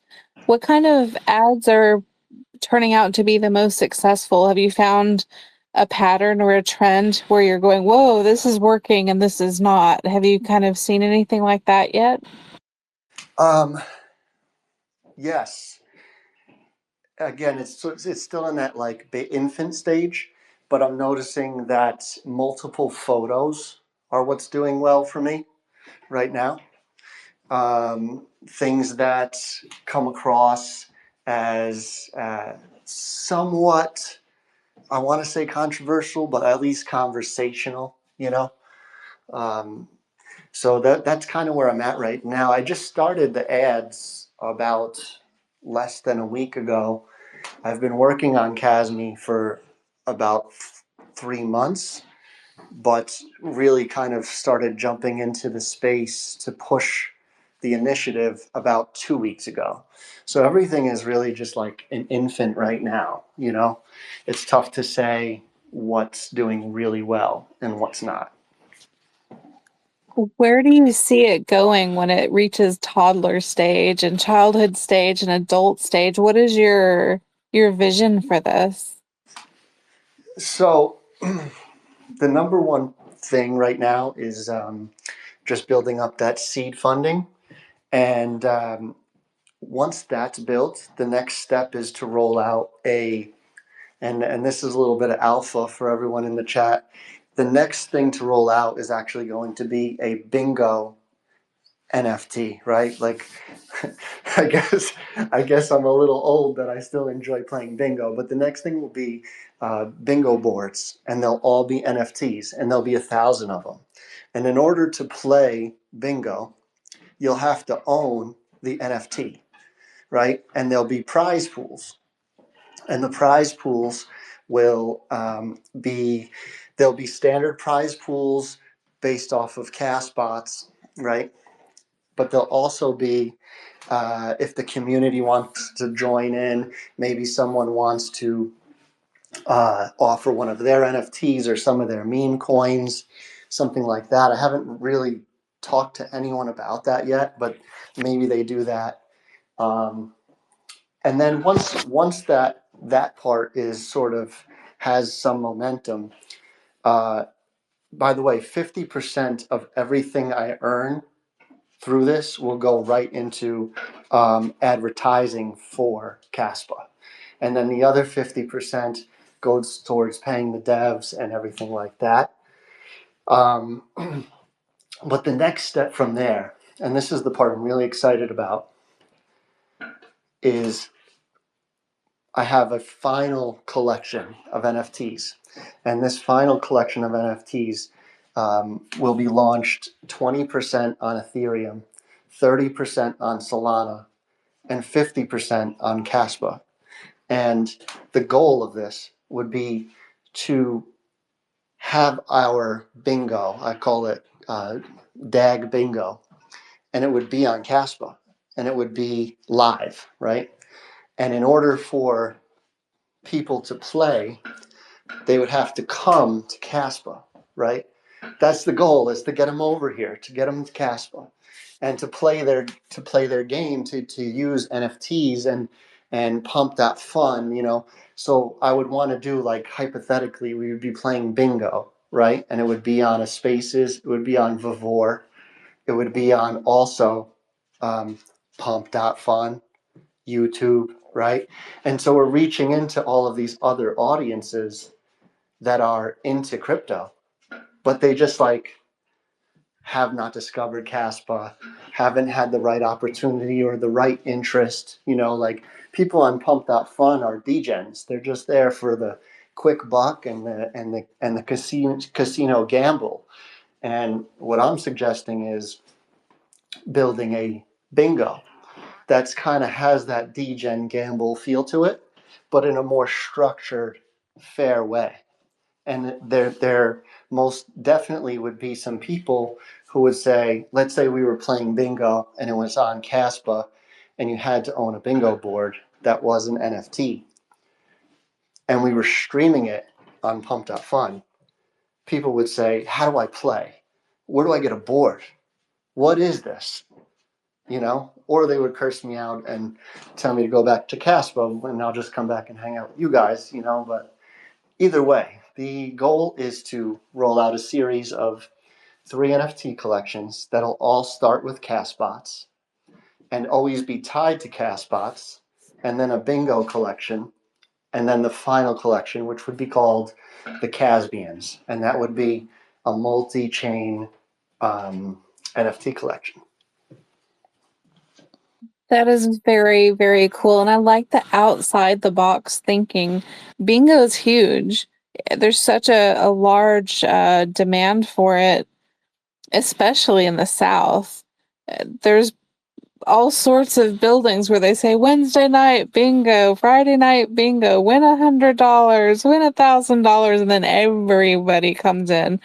So I think that's a great way to reach out to an existing audience and say, hey, you want to play? Get your bingo card in NFT form, and you can get it on Ethereum, Solana, but whoa, we have a lot on Kaspa. So I think that's really cool. When do you think something like that would be viable? I tend, my wheels tend to spin faster than my engine can handle sometimes, you know. So I actually have to pump the brakes. As of right now, I want to say that we could get the bingo going by Q1 of 2026, which is like tomorrow when you really think about it, you know. Right now, if anyone follows me and they haven't seen it, I have a huge bounty right now. If you mint one of my NFTs, I had one guy. One of the bounties was 5,000 Kas. He minted the Kaspa. He won 5,000 Kaspa, which was like $250 in Kaspa. There's a $3,000 bounty, a 3,000 Kas bounty, 2,000, 1,500, and 750 Kaspa. It's just minting the NFTs on Kaspa.com. So if anyone's interested in playing along, your support is greatly appreciated. I'm here regardless. I have a lot of respect for everybody. I didn't come here to shill. But if someone is interested in helping just minting a couple NFTs, I appreciate it very much. I'd say fully to answer your question, Cara. Looks like 2026, the bingo could be going. And there's more initiative to that too, something like what you guys do here. I'm not really looking to, and this is just for example, I'm not really looking to be a content creator, I'm looking to focus on the marketing side of it, you know. So that's something for the community to think about. If anyone has any content, um, for example, that guy who I was talking about who makes music, I would love to use content to push it out in advertisements, and that's at no cost, right? Like if you're like, hey, uh, Kasmi, I heard your pitch, I heard your elevator pitch. Here's a video. If you want to use it, go for it. I would love to just kind of put that out there and see what kind of data it gets. So feel free to contribute to my marketing initiatives. Budget is limited for now, but by the time Kaspians rolls out, it looks like that we could have about a $500,000 budget for advertising, which would be pretty awesome. Wow, you guys are hearing this. We're looking at a roadmap of Q1 2026, and I would like to put that on the Kaspa FAQ site and be able to ask the question, are there games you can play on Kaspa? And then link to that, which will actually help with that marketing as well. So I'll be glad to do that for you. Juan, I saw that you were getting ready to speak, so go ahead. Yeah, no, I wanted to shout you out, Kaspa Marketing, because I have I think you were obviously on the show last week, and I believe that's when we met you. But I appreciate your energy because I felt it all week seeing your post. It's specifically to what you said, where I feel that you don't seem like a content creator. You're pushing out, people that are speaking up about Kaspa, and I just appreciate your content and what you're doing. So I just wanted to shout you out, and if you're not following Kaspa Marketing, definitely give him a follow. He deserves one, because he's selfless and doing this, and just obviously another big time believer in Kaspa. So I recommend everybody give him a follow. And I am in Florida. There's a lot of retirement homes here.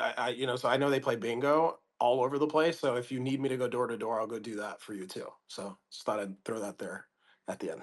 Yeah, I appreciate that, man. And I appreciate you guys, Juan. I appreciate you, Cara. I appreciate you, and I am here to build with the community.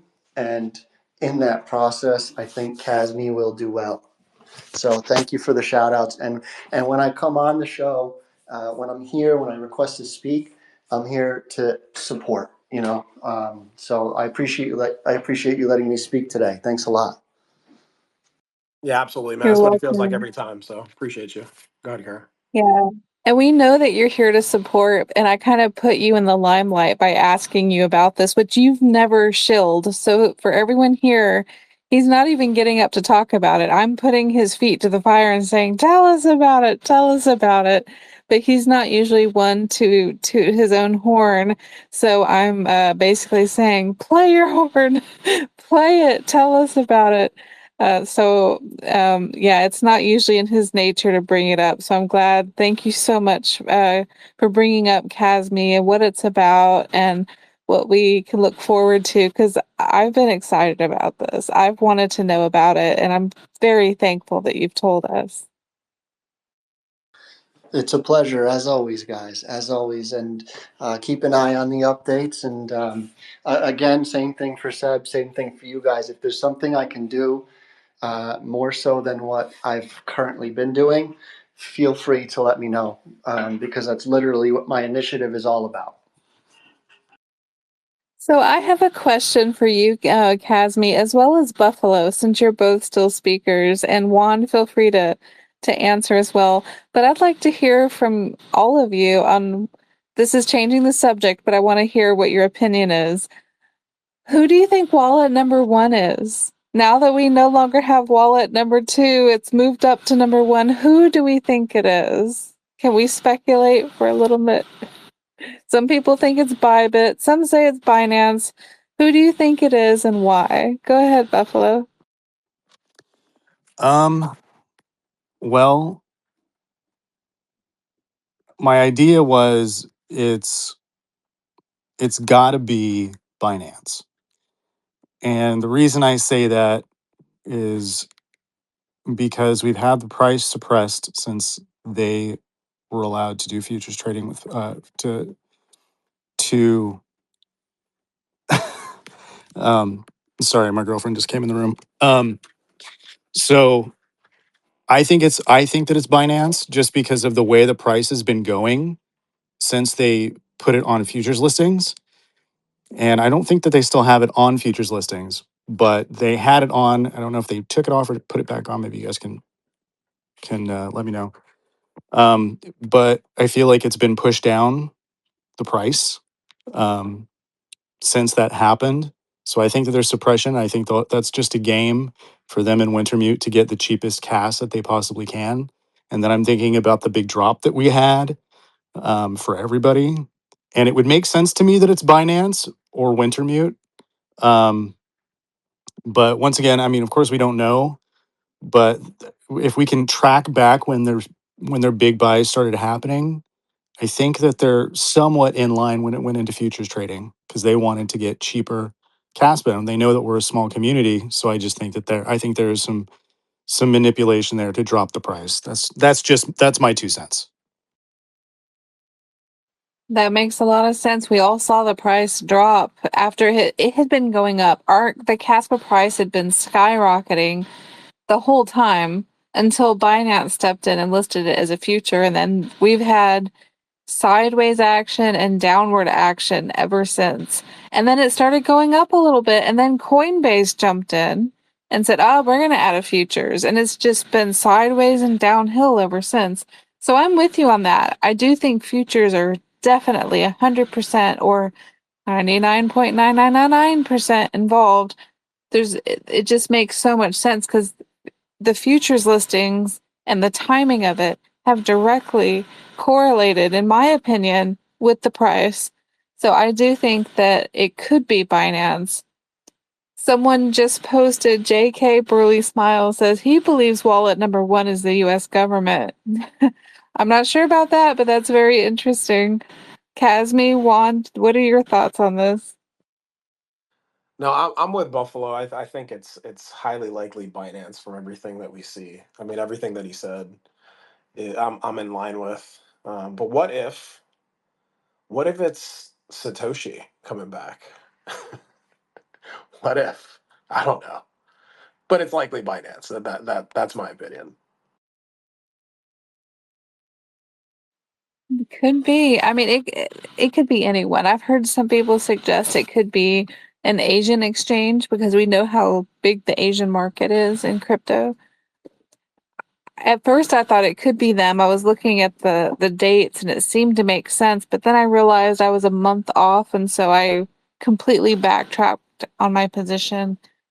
I don't know if it's Binance. I know we want it to think it is Binance, but I'm not convinced it is. But I don't think it's an Asian market either. So And I'm not exactly sure if it's a private person. I don't know. This is why I want to hear from others on it because it could be my opinion Sailor is is what fine. you're I was saying. about to say it might be Sailor. It might be Sailor. It could be, or it could be maybe some kind of company that they own. Maybe it's a group of people. Um I think it's probably a group of some kind. But I don't know where I'm coming up with it. It's just a gut feeling. I think given the number of wallets, like not wallets 1 through 6, give or take. I always watch your crypto crew. He's my guy on YouTube. You know, I try to catch up on his videos once a day. But I think all those top exchanges are Coinbase, Binance, Crypto.com. Like if you added up all the big boys, it probably is around the same number as exchanges as there are big wallets. I think this is just a speculation, but I'll be honest with you. I'm still a little bit confused about the Kaspa level 1 to the Kaspa level 2 integration. I haven't even made my way over to Kaspa level 2 yet. And I think that the exchanges feel a similar sentiment, and they're looking to list Kaspa level 2 rather than Kaspa level 1. And over time, Kaspa level 1 will just become the foundation and the sewer system and the electrical system beneath the surface of L2. And most people will never know of Kaspa L1. They'll only know of Kaspa L2. But if someone wants to speak on whether or not technically that could even make sense, I would love to hear that. Kaspa Green, go ahead. I put a small poll out there I think it was yesterday. Some people, I put maybe Kaspa Kai, and looks like that was kind of like his second in the running, is what other people are thinking as well. Second from Binance, obviously. Binance is the leading assumption, but I mean, I think Kaspa Kai has some stuff cooking, and it's just they've been pretty quiet and doing their thing.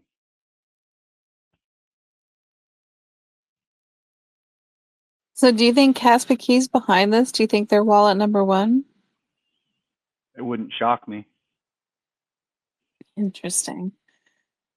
And it's also an interesting point that was raised about exchanges listing L2s and then keeping L1 quiet, which I'm guessing that would be brought up since, Kaspa is an L1.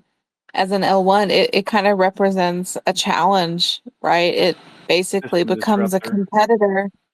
Yeah, it disrupts space. It disrupts I mean, if you look at the all the Binance blocks, coin. like 90% of all of the blockchains that are listed, they're all based on around Bitcoin. I mean, essentially, and Kaspa completely disrupts that. So, and like, look at Binance. They got BNB. What they want you to believe is utility, but I mean, it's totally a competition for all these exchanges, coins. I mean, what if Kaspa doesn't need an exchange? What if it becomes the exchange, Yeah, that's a great point that you bring up, because I've been wondering that too. Because there's coins like private, like Monero's not listed on any of these. I understand it's a privacy coin, but what you just brought up, Kaspa the Green, I that's an interesting thought. It's like, are they going to wait to just list layer twos and not even focus on the layer 1? Who knows? I know I'm in the Caspian Sea right now, but full disclosure, I do like Solana a lot.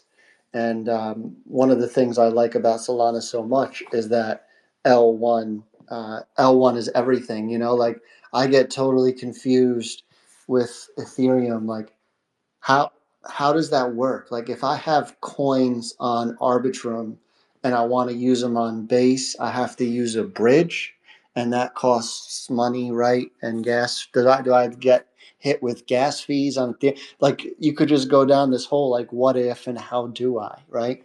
And I honestly feel that way with the L2s on Kaspa, especially given the as I've talked about in the past, the lack of mobile integration on Kaspa.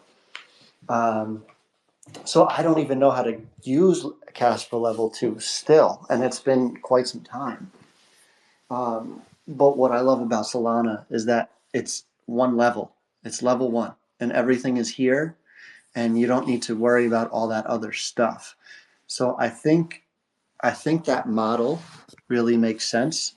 And in time, I think people would learn to appreciate Kaspa as a level 2 rather than, is it level 1? Is it level 2? Why don't I just do this on Ethereum? So that's my take. Thank you for sharing that perspective. Buffalo, I see your hand up. You have the floor. Yeah. Sorry, we kind of went through a couple of different things. I forgot why I raised my hand. But so I think it was Kaspa the Green was talking about it, and he said that Kaspa KII could be wallet number one, which, to be honest, makes a lot of sense, because when we look at what the KII is doing, right, they want to onboard as a payment system for all of these big businesses, like, shipping companies, oil companies. You're gonna have money. You're gonna have Kaspa to do that. Um, that could be a group. That could be multiple companies deciding that they're going to be investing in Kaspa, and then that when they're ready for it to go for them to start using the payment system, then all of that money will get spread out different wallets. It's definitely a possibility. I didn't even think about that, but now that you brought that up, that makes a lot of sense. Yeah, they're going to need a lot of liquidity. I mean, if you look at, all the different companies that are in the, what is it? Basically all the oil industry that they have, that they come from, and all the other industries that come with it, all the things that are based on oil and And energy. yeah, I mean, it's just, there's just so much that they're going to need a lot of liquidity to really run with it.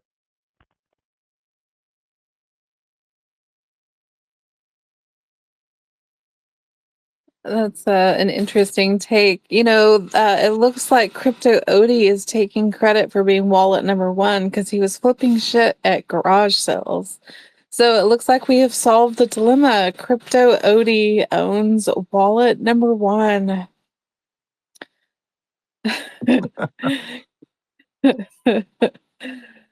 Yeah, I guess the garage sales will do it, right? Um, I was actually talking with my son about garage sales and explaining to him the difference between centralized versus decentralized. And I said, look, a garage sale is decentralized. Walmart is centralized. Do you have I was explaining it to him in those terms, right? Because you can sell things at a garage sale. You don't have a boss. You don't have someone telling you what to do other than the government saying, hey, you can't do a sale in your in your garage every Saturday all year, right? There are some rules, but for the most part, it's a decentralized thing. You can just set one up anywhere. So it's interesting that crypto said, hey, this is mine. I was flipping stuff at garage sales, which actually keeps it decentralized. So that's something I just wanted to throw in there.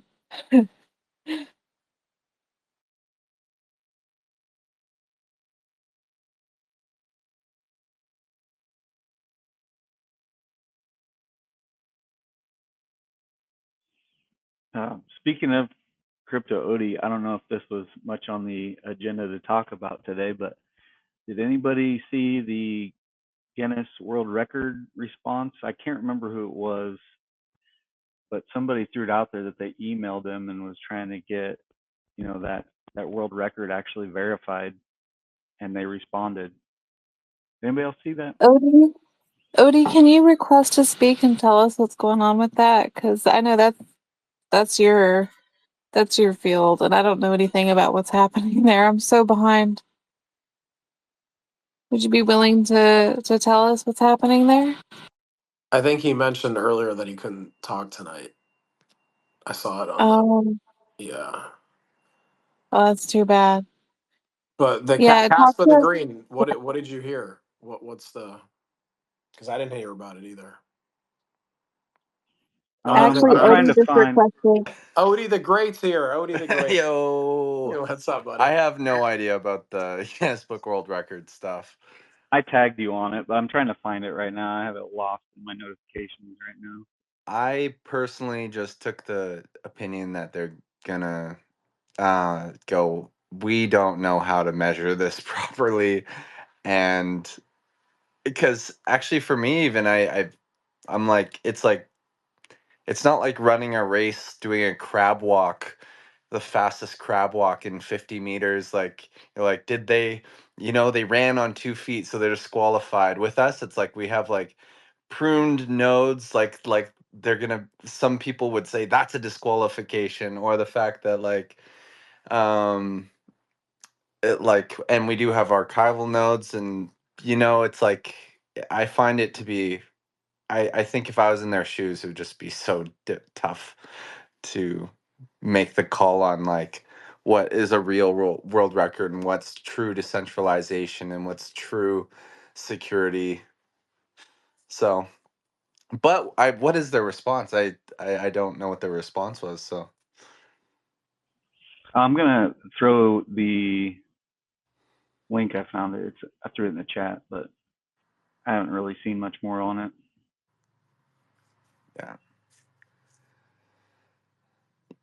yeah, it was some pretty good garage sales. Found a So, mammoth Odie, have you? husk, sold Uh-huh. that, flipped it. Yeah. Sorry, go on, Cara. Do you have any updates? I'm just curious if you have any updates on the world record attempt. Has there been any progress on that? I have not checked in the last week or two because I've just been in a completely different headspace. But I'm curious if there's anything you can share in regards to that. I dropped out of like I had some distractions coming into my life for the past couple weeks, and I have been very sparse with it. But what I do know is that the world record attempt, the most valuable part about it was the fact that it showed us some cracks that were like imperative for everybody to see, and there was a lot of conversations between like Michael Sutton and other devs about just the ways that nodes interact with each other, and they proposed things about private nodes being able to interact with public nodes, and I think they're doing some like squeegeeing on just the way that these processes are all communicating with each other because of just uh what was shown there with the explorers and stuff like that. So I think that's super weirdly enough, I'm like, that's exciting for me that um that we're it's not a fatal problem. It's not even like, it's just like there's tweaks that needed to happen and it got shown. So Does does that have anything to do with what Michael was saying about um, the speed in which the transactions were being recognized, where there could be um, only one counted when there should have been two or three because there was some kind of 0.01 number or something like that? Could you break that down or explain that in layman's terms?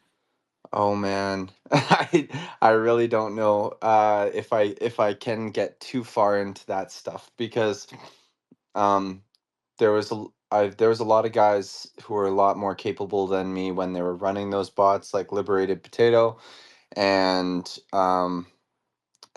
Merlin, who made the other script, and I was kind of on this on the side of all of it. All I was doing was really just making sure that the data was getting back about the things that happen with explorers. Like we had uh, okay, so if I think about what you're asking with the duplicate part, um, when it comes to the first test, um, I'm just thinking about. Yeah, no, I don't think I'm capable for answering this right now because like yeah, it's out of it's out of my realm when there's all these moving parts and the stuff that's happening with the explorers. I'm just about to start to dive into exactly what the inner workings of this machine really means because yeah, I have my own kind of place where I lay my where I lay my expertise, and I can't really comment here. Do you think that that's one of those tweaks that they're going to make, or do you think that that's going to be something that can't be tweaked? Has there been Oh, for any sure. It's being discussion?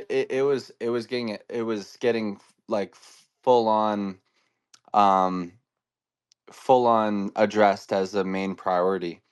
So within the dev groups, I saw them talking about um all these different very foreign concepts about um data load sharing and public node to private node interactions um and yeah, I can tell that they're getting to the bottom of whatever could be it's not anything that needs a hard fork is what I can see from what they're saying. It's more just tweaking the data management essentially. And yeah, so So we have to thank you for that, because if you had never started organizing this world record attempt with Liberated Potato and the group of people, this would have never come to light. And now we have one more thing that can be tweaked to make it even more impeccable as a network, so that when data shows up on the Explorer, it's as correct as it can be. So thank you so much for that. yeah, and also another thing is the blockchain worked perfectly and the nodes worked perfectly. And um so that part wasn't necessarily the issue. It was more just the cataloging was falling behind. And I think that with Bitcoin, certain levels of expertise start to emerge when you start to run into the edges of your particular challenges. And with what Kaspa's doing, it is I think greedy for us to say that we're not going to have to um, work very hard in certain nooks and areas to really streamline and perfect what we're doing. That's awesome. I'm really, really grateful for you, Odie, and what you're doing. And I've been checking Michael Sutton's page just to see if he's addressed more of those things that came up as a result of all of those stress tests that were done. And I like that you helped bring these things to light now, because it's important that we do stress tests to see where can we make improvements, and you help make that happen. And I thought it was funny when you went to Michael and said, "Hey, tomorrow we're going to try to break Kaspa." I thought that was funny. That was great. Wait, did I screenshot that or did I actually comment that? Because I I You said it to I him. DM'd him that on Telegram a couple days before that, and I never got a response. But I thought it was pretty funny that that was my introduction. I said we're gonna break Kaspa, or we're gonna try. That was great. And he was so confident in what he had built with Caspa that he wasn't mad or saying, "No, don't do that." It wasn't that at all. He was checking it out, looking to see uh, the results of the test and really I think taking it yeah, seriously. we were genuinely. I think there was a lot of people who got a little bit nervous, and that's just like not what you want from the people who are enveloped in such a system, to be like, oh, if it gets pushed too hard, or if there's some sort of human thing that you can do to it that makes it like hit a red alarm and just like go down. I'm using the like word a lot, Kara. I know, I'm gonna kill you in my book. Way to catch yourself, Odie. Way to catch yourself, buddy. But yeah, so if it does break in any way and you're worried about it, then something's wrong. And doing this that really like harbors a sense of confidence for everybody. I think another stress test will be like, it will be essential to do in a bit here, and I hope we don't have some fee upgrade things change so that we can't implement another test without it costing $1 billion. So hopefully we can have our fee market stay the same, because that's also getting changed, which is another thing from our test, which we went, oh, okay, if there's this might not be the optimal way to do our fees. And so, yeah. And I was having a one-on-one conversation with Jonathan actually about the fees, and that was really cool because I sent him a proposal of my own, and then he sent me something that he said, I've been flirting with this idea a lot. And then he sent me this document, which was something that Aviv Zohar wrote from 2019 or 2018, about Bitcoin fees. And yeah, and it's and that's definitely on the table, and it seems like it's going to be happening, is just just a kind of alteration on the way that the fees hit the blockchain and the way that everything's ordered. Do you know when we might hear if or when that's going to happen, and who's going to tell us? Or what do you know about that? All I know is they want more manpower. They desperately want the brain drain on the crypto world, and for the smart developers to start getting excited and flooding over to Kaspa and pitching in their repos, I believe that it's called, and um, adding their. I'm honestly mystified by how you can just have a bunch of people adding pieces to these incredibly complex softwares and not have it, like, they have a system in the way that you can add something, and it's very interesting to me. But yeah, they're looking for, they always want more people to be joining in at this point. That's like kind of the thing that I'm noticing. I Do got a you question for or you, Odie. anyone else? Can I, Kara, can I? Yeah, go ahead. Go ahead, Juan. Yeah. So what I wanted to ask you, Odie, is, obviously you organize this, and big props on putting it all together and having this happen. Where are you? What I'd like to know is, like, where are you conviction wise with what you see? Because you came out with some pretty amazing videos that captivated us all about pointing out some of these things in Bitcoin. And then obviously this test brought to light some of the things that we have to address within Caspa. So where are you in terms of what you learned in your conviction within Caspa?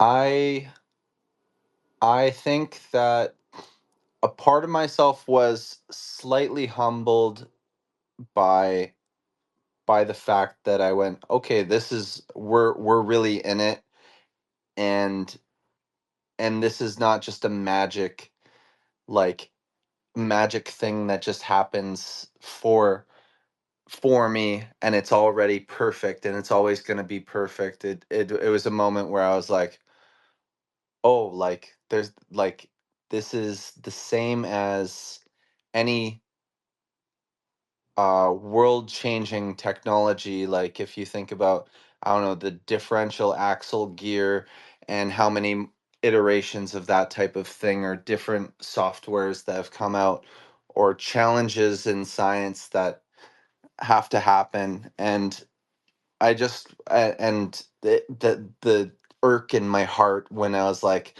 oh man, there was an ordering sequencing thing that wasn't perfect. And um but right on the other side of that, I'm immediately, like, aware that this project is the closest thing by a landslide, by light years, that can achieve what it's trying to achieve, and it has all these qualities that nothing else even has close to having when it comes to the scaling properties plus the security properties. There's still some funny magic in the nodes that I want to have demystified, and I think everyone wants to have demystified, and the limits of the nodes and what's truly needed from an exchange for them to be confident, what's truly needed for us when we're running at 5,000 TPS. We all want to be confident on those things, and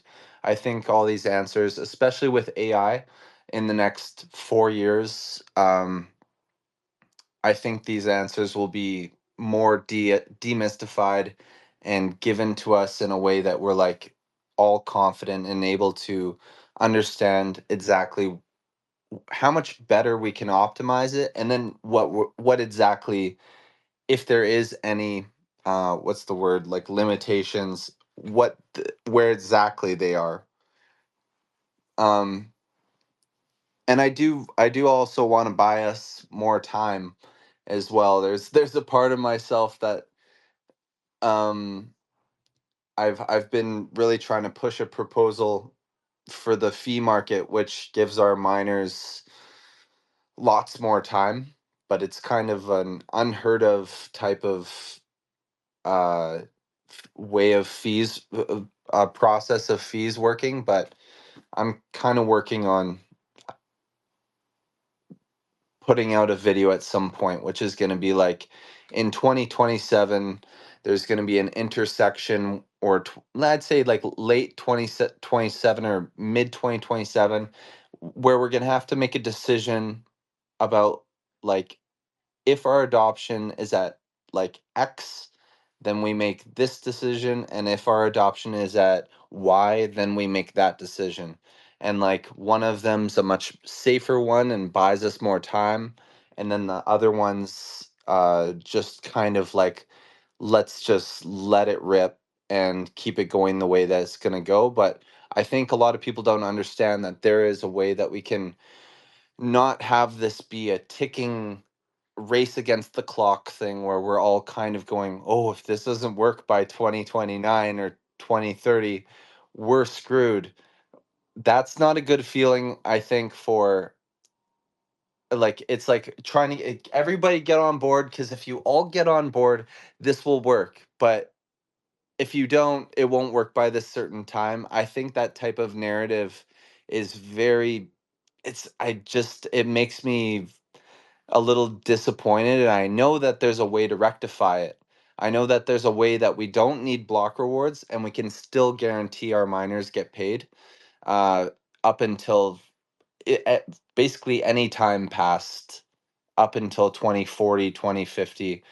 If we kind of do our fees in a different format that uses social consensus, which says us as a community, as us as all Caspians, we want our miners to get a certain amount of Kaspa, and we want to guarantee that to them. And if we all make that decision collectively, there are mechanisms that we can put in play, not by donating our own Kaspa necessarily, but like, um, that's kind of what I'm shooting for, is like at least putting that on the table so that people understand that, oh no, it's not just this race against the clock. Like, there's whatever road we go down is success. Whatever road we go down, there's always a plan, and there's no part where it's like we ran out of block rewards and now there's a public announcement where we're going to stop our blockchain like Kadena. That's a good point. Kaspa the Green, your hand is up. Do you have a response or a perspective you want to bring? Yeah, I was just wanting to say that it was really awesome that you got that together that night. I remember being on the chat with you, and it was just phenomenal to see everybody across the world just trying to, break it. It was great. It was just an awesome community thing. And I mean, I think there was a little bit of confusion. Some good things came out of it, like you said, and like the explorers.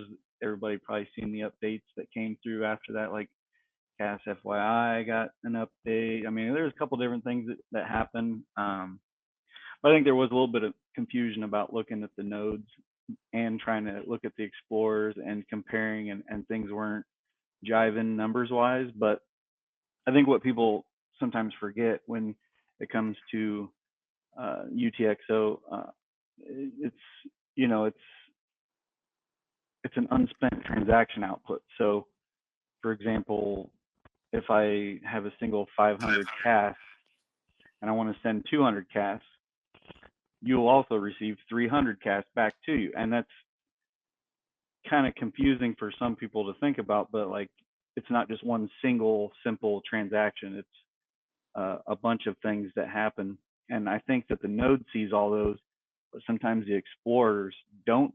The explorers just see the single simple transaction, and that's where I think that gets kind of lost. But overall, I thought it was awesome. And then to touch on what you were talking about with the miners, what I think I read a little bit about almost like a bidding system for the miners to kind of request a specific fee for their miner, or something like that. I wasn't quite sure if that if Yeah, that's yeah. There was they put out this suggestion. My first suggestion was the miners can choose their minimum fee, and uh and at the same time Shy Desh put out that suggestion as well.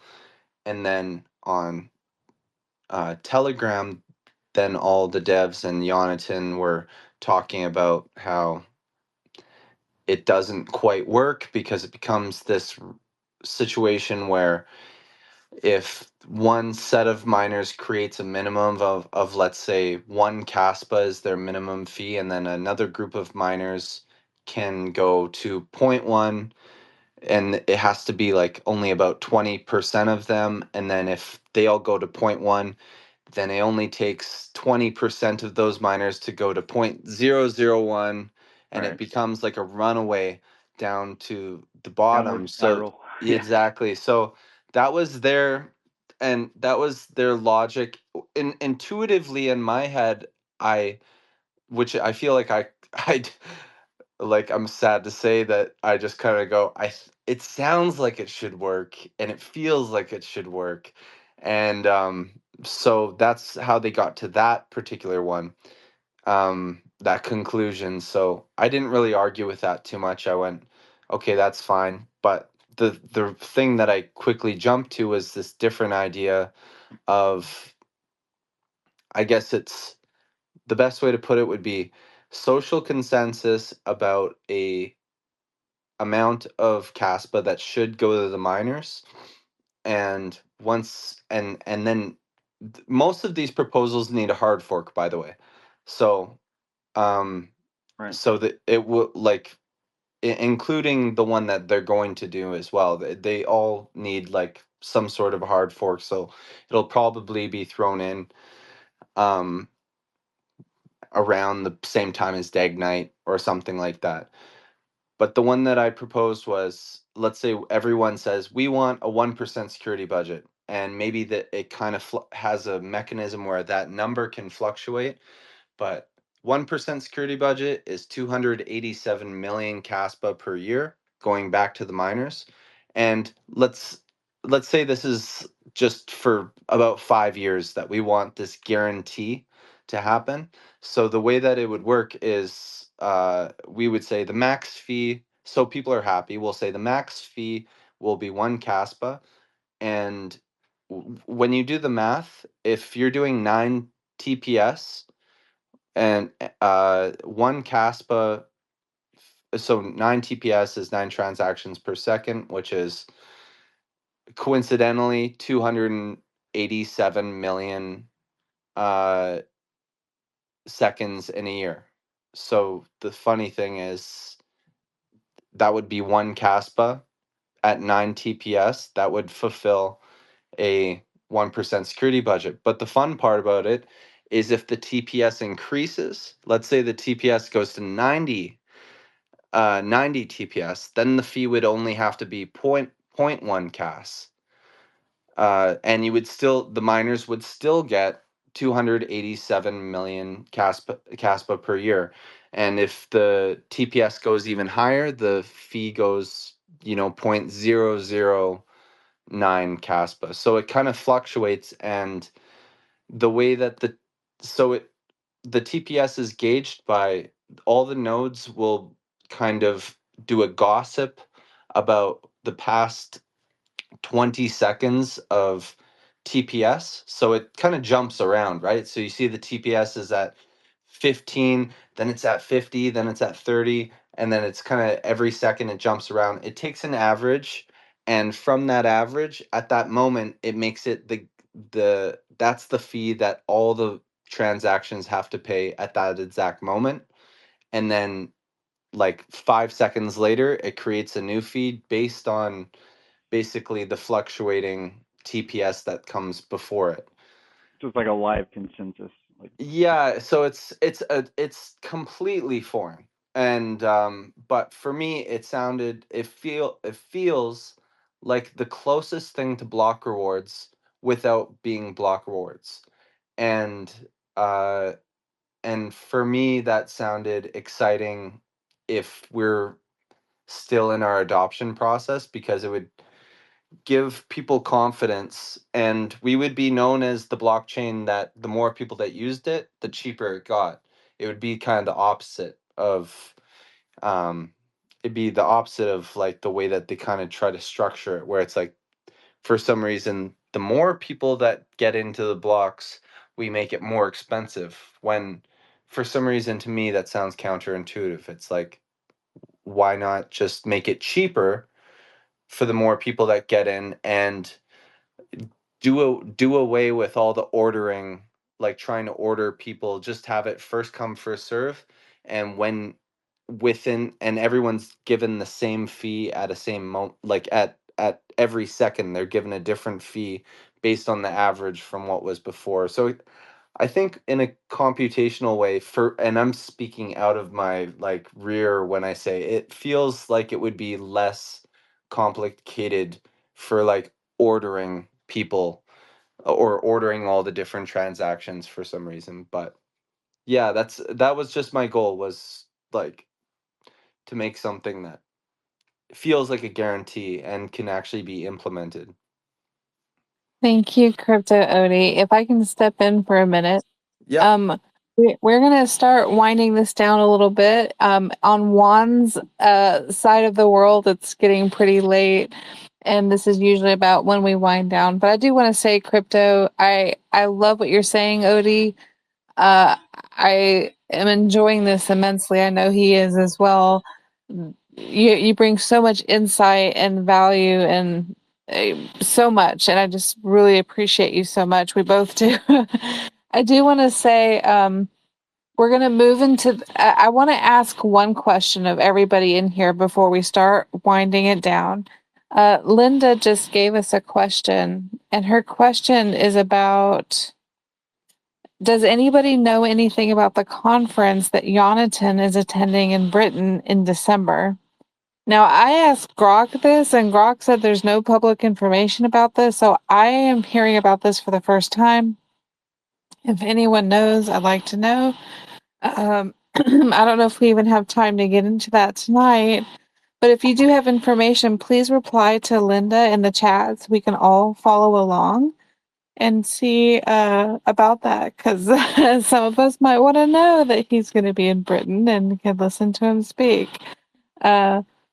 Anyway, just to kind of go over some things from today, if you're interested in signing up for Seb's Cast Map, you can go to castmap.org. You can get a 10% off referral using either Cara or Juan. Either one will get you 10% off if you sign up for premium, although it is free. It is freemium. Also, if you've enjoyed our show and you'd like to support us, this is completely optional. Just if you want to send some love, energy, and support, you can send a donation if you want to beneaththesurface.cas, and any proceeds will be split 50-50 between me and Juan. Again, this is completely optional. And we do want to thank everybody who donated last week. It was completely unexpected. And we want to thank all of our speakers who came on tonight, who are here with us, as well as those who were on earlier. We've just gotten such a wealth of information, and we could do this all day. This is one of those things that there's always so much information, and it's always something we're very passionate about. And we want to thank, obviously, all the listeners here, everyone who took time out of your day to be here, to connect with us, to listen, to learn, to bring your ideas, share your questions, showing your support and your emoticons to show that you're listening and you're involved. We appreciate every single one of you. It means a lot when people are here presently. And of course, we also want to thank everyone who is not here with us in this real time, but is going to listen to us in future time, listening to us on recording. As everyone here probably knows already, more than 10 times our listeners show up in recording format. So after we're done recording this, most of our viewers and listeners will be coming in then. So we want to thank all of you for listening as well and for being a part of this. And Juan, I'm going to give you the floor so you can share any last words. I know that you're someone I definitely want to thank as well for being a great co-host and being such a great positive influence on everyone here. So thank you. And thank you, everyone.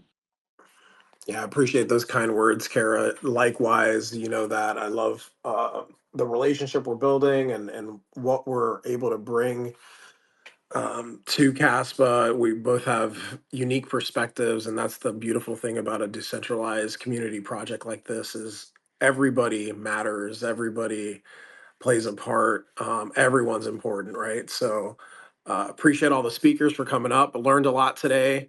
Loved having you on, Odie, and you sharing your insights on what you're doing. Seb, you know, so cool to see you do what you did so quickly after a conversation just a couple months ago. That shows the power of this community and what we're capable of. Yeah, you know, there's the sentiment may be where it's at, but you know, it feels good to be in Caspa. We're at the right place at the right time always. So I'll leave it with the tagline for the show, which is blockchain banter flowing beneath the surface of blockchain, where Caspa carries the current of truth. So remember, one conversation at a time. Be humble, be kind, give it time. Caspa is vibrating at that truth of the Caspa is vibrating at the frequency of truth seekers, and the truth is catching on. Love you all. Have a good night. Good night.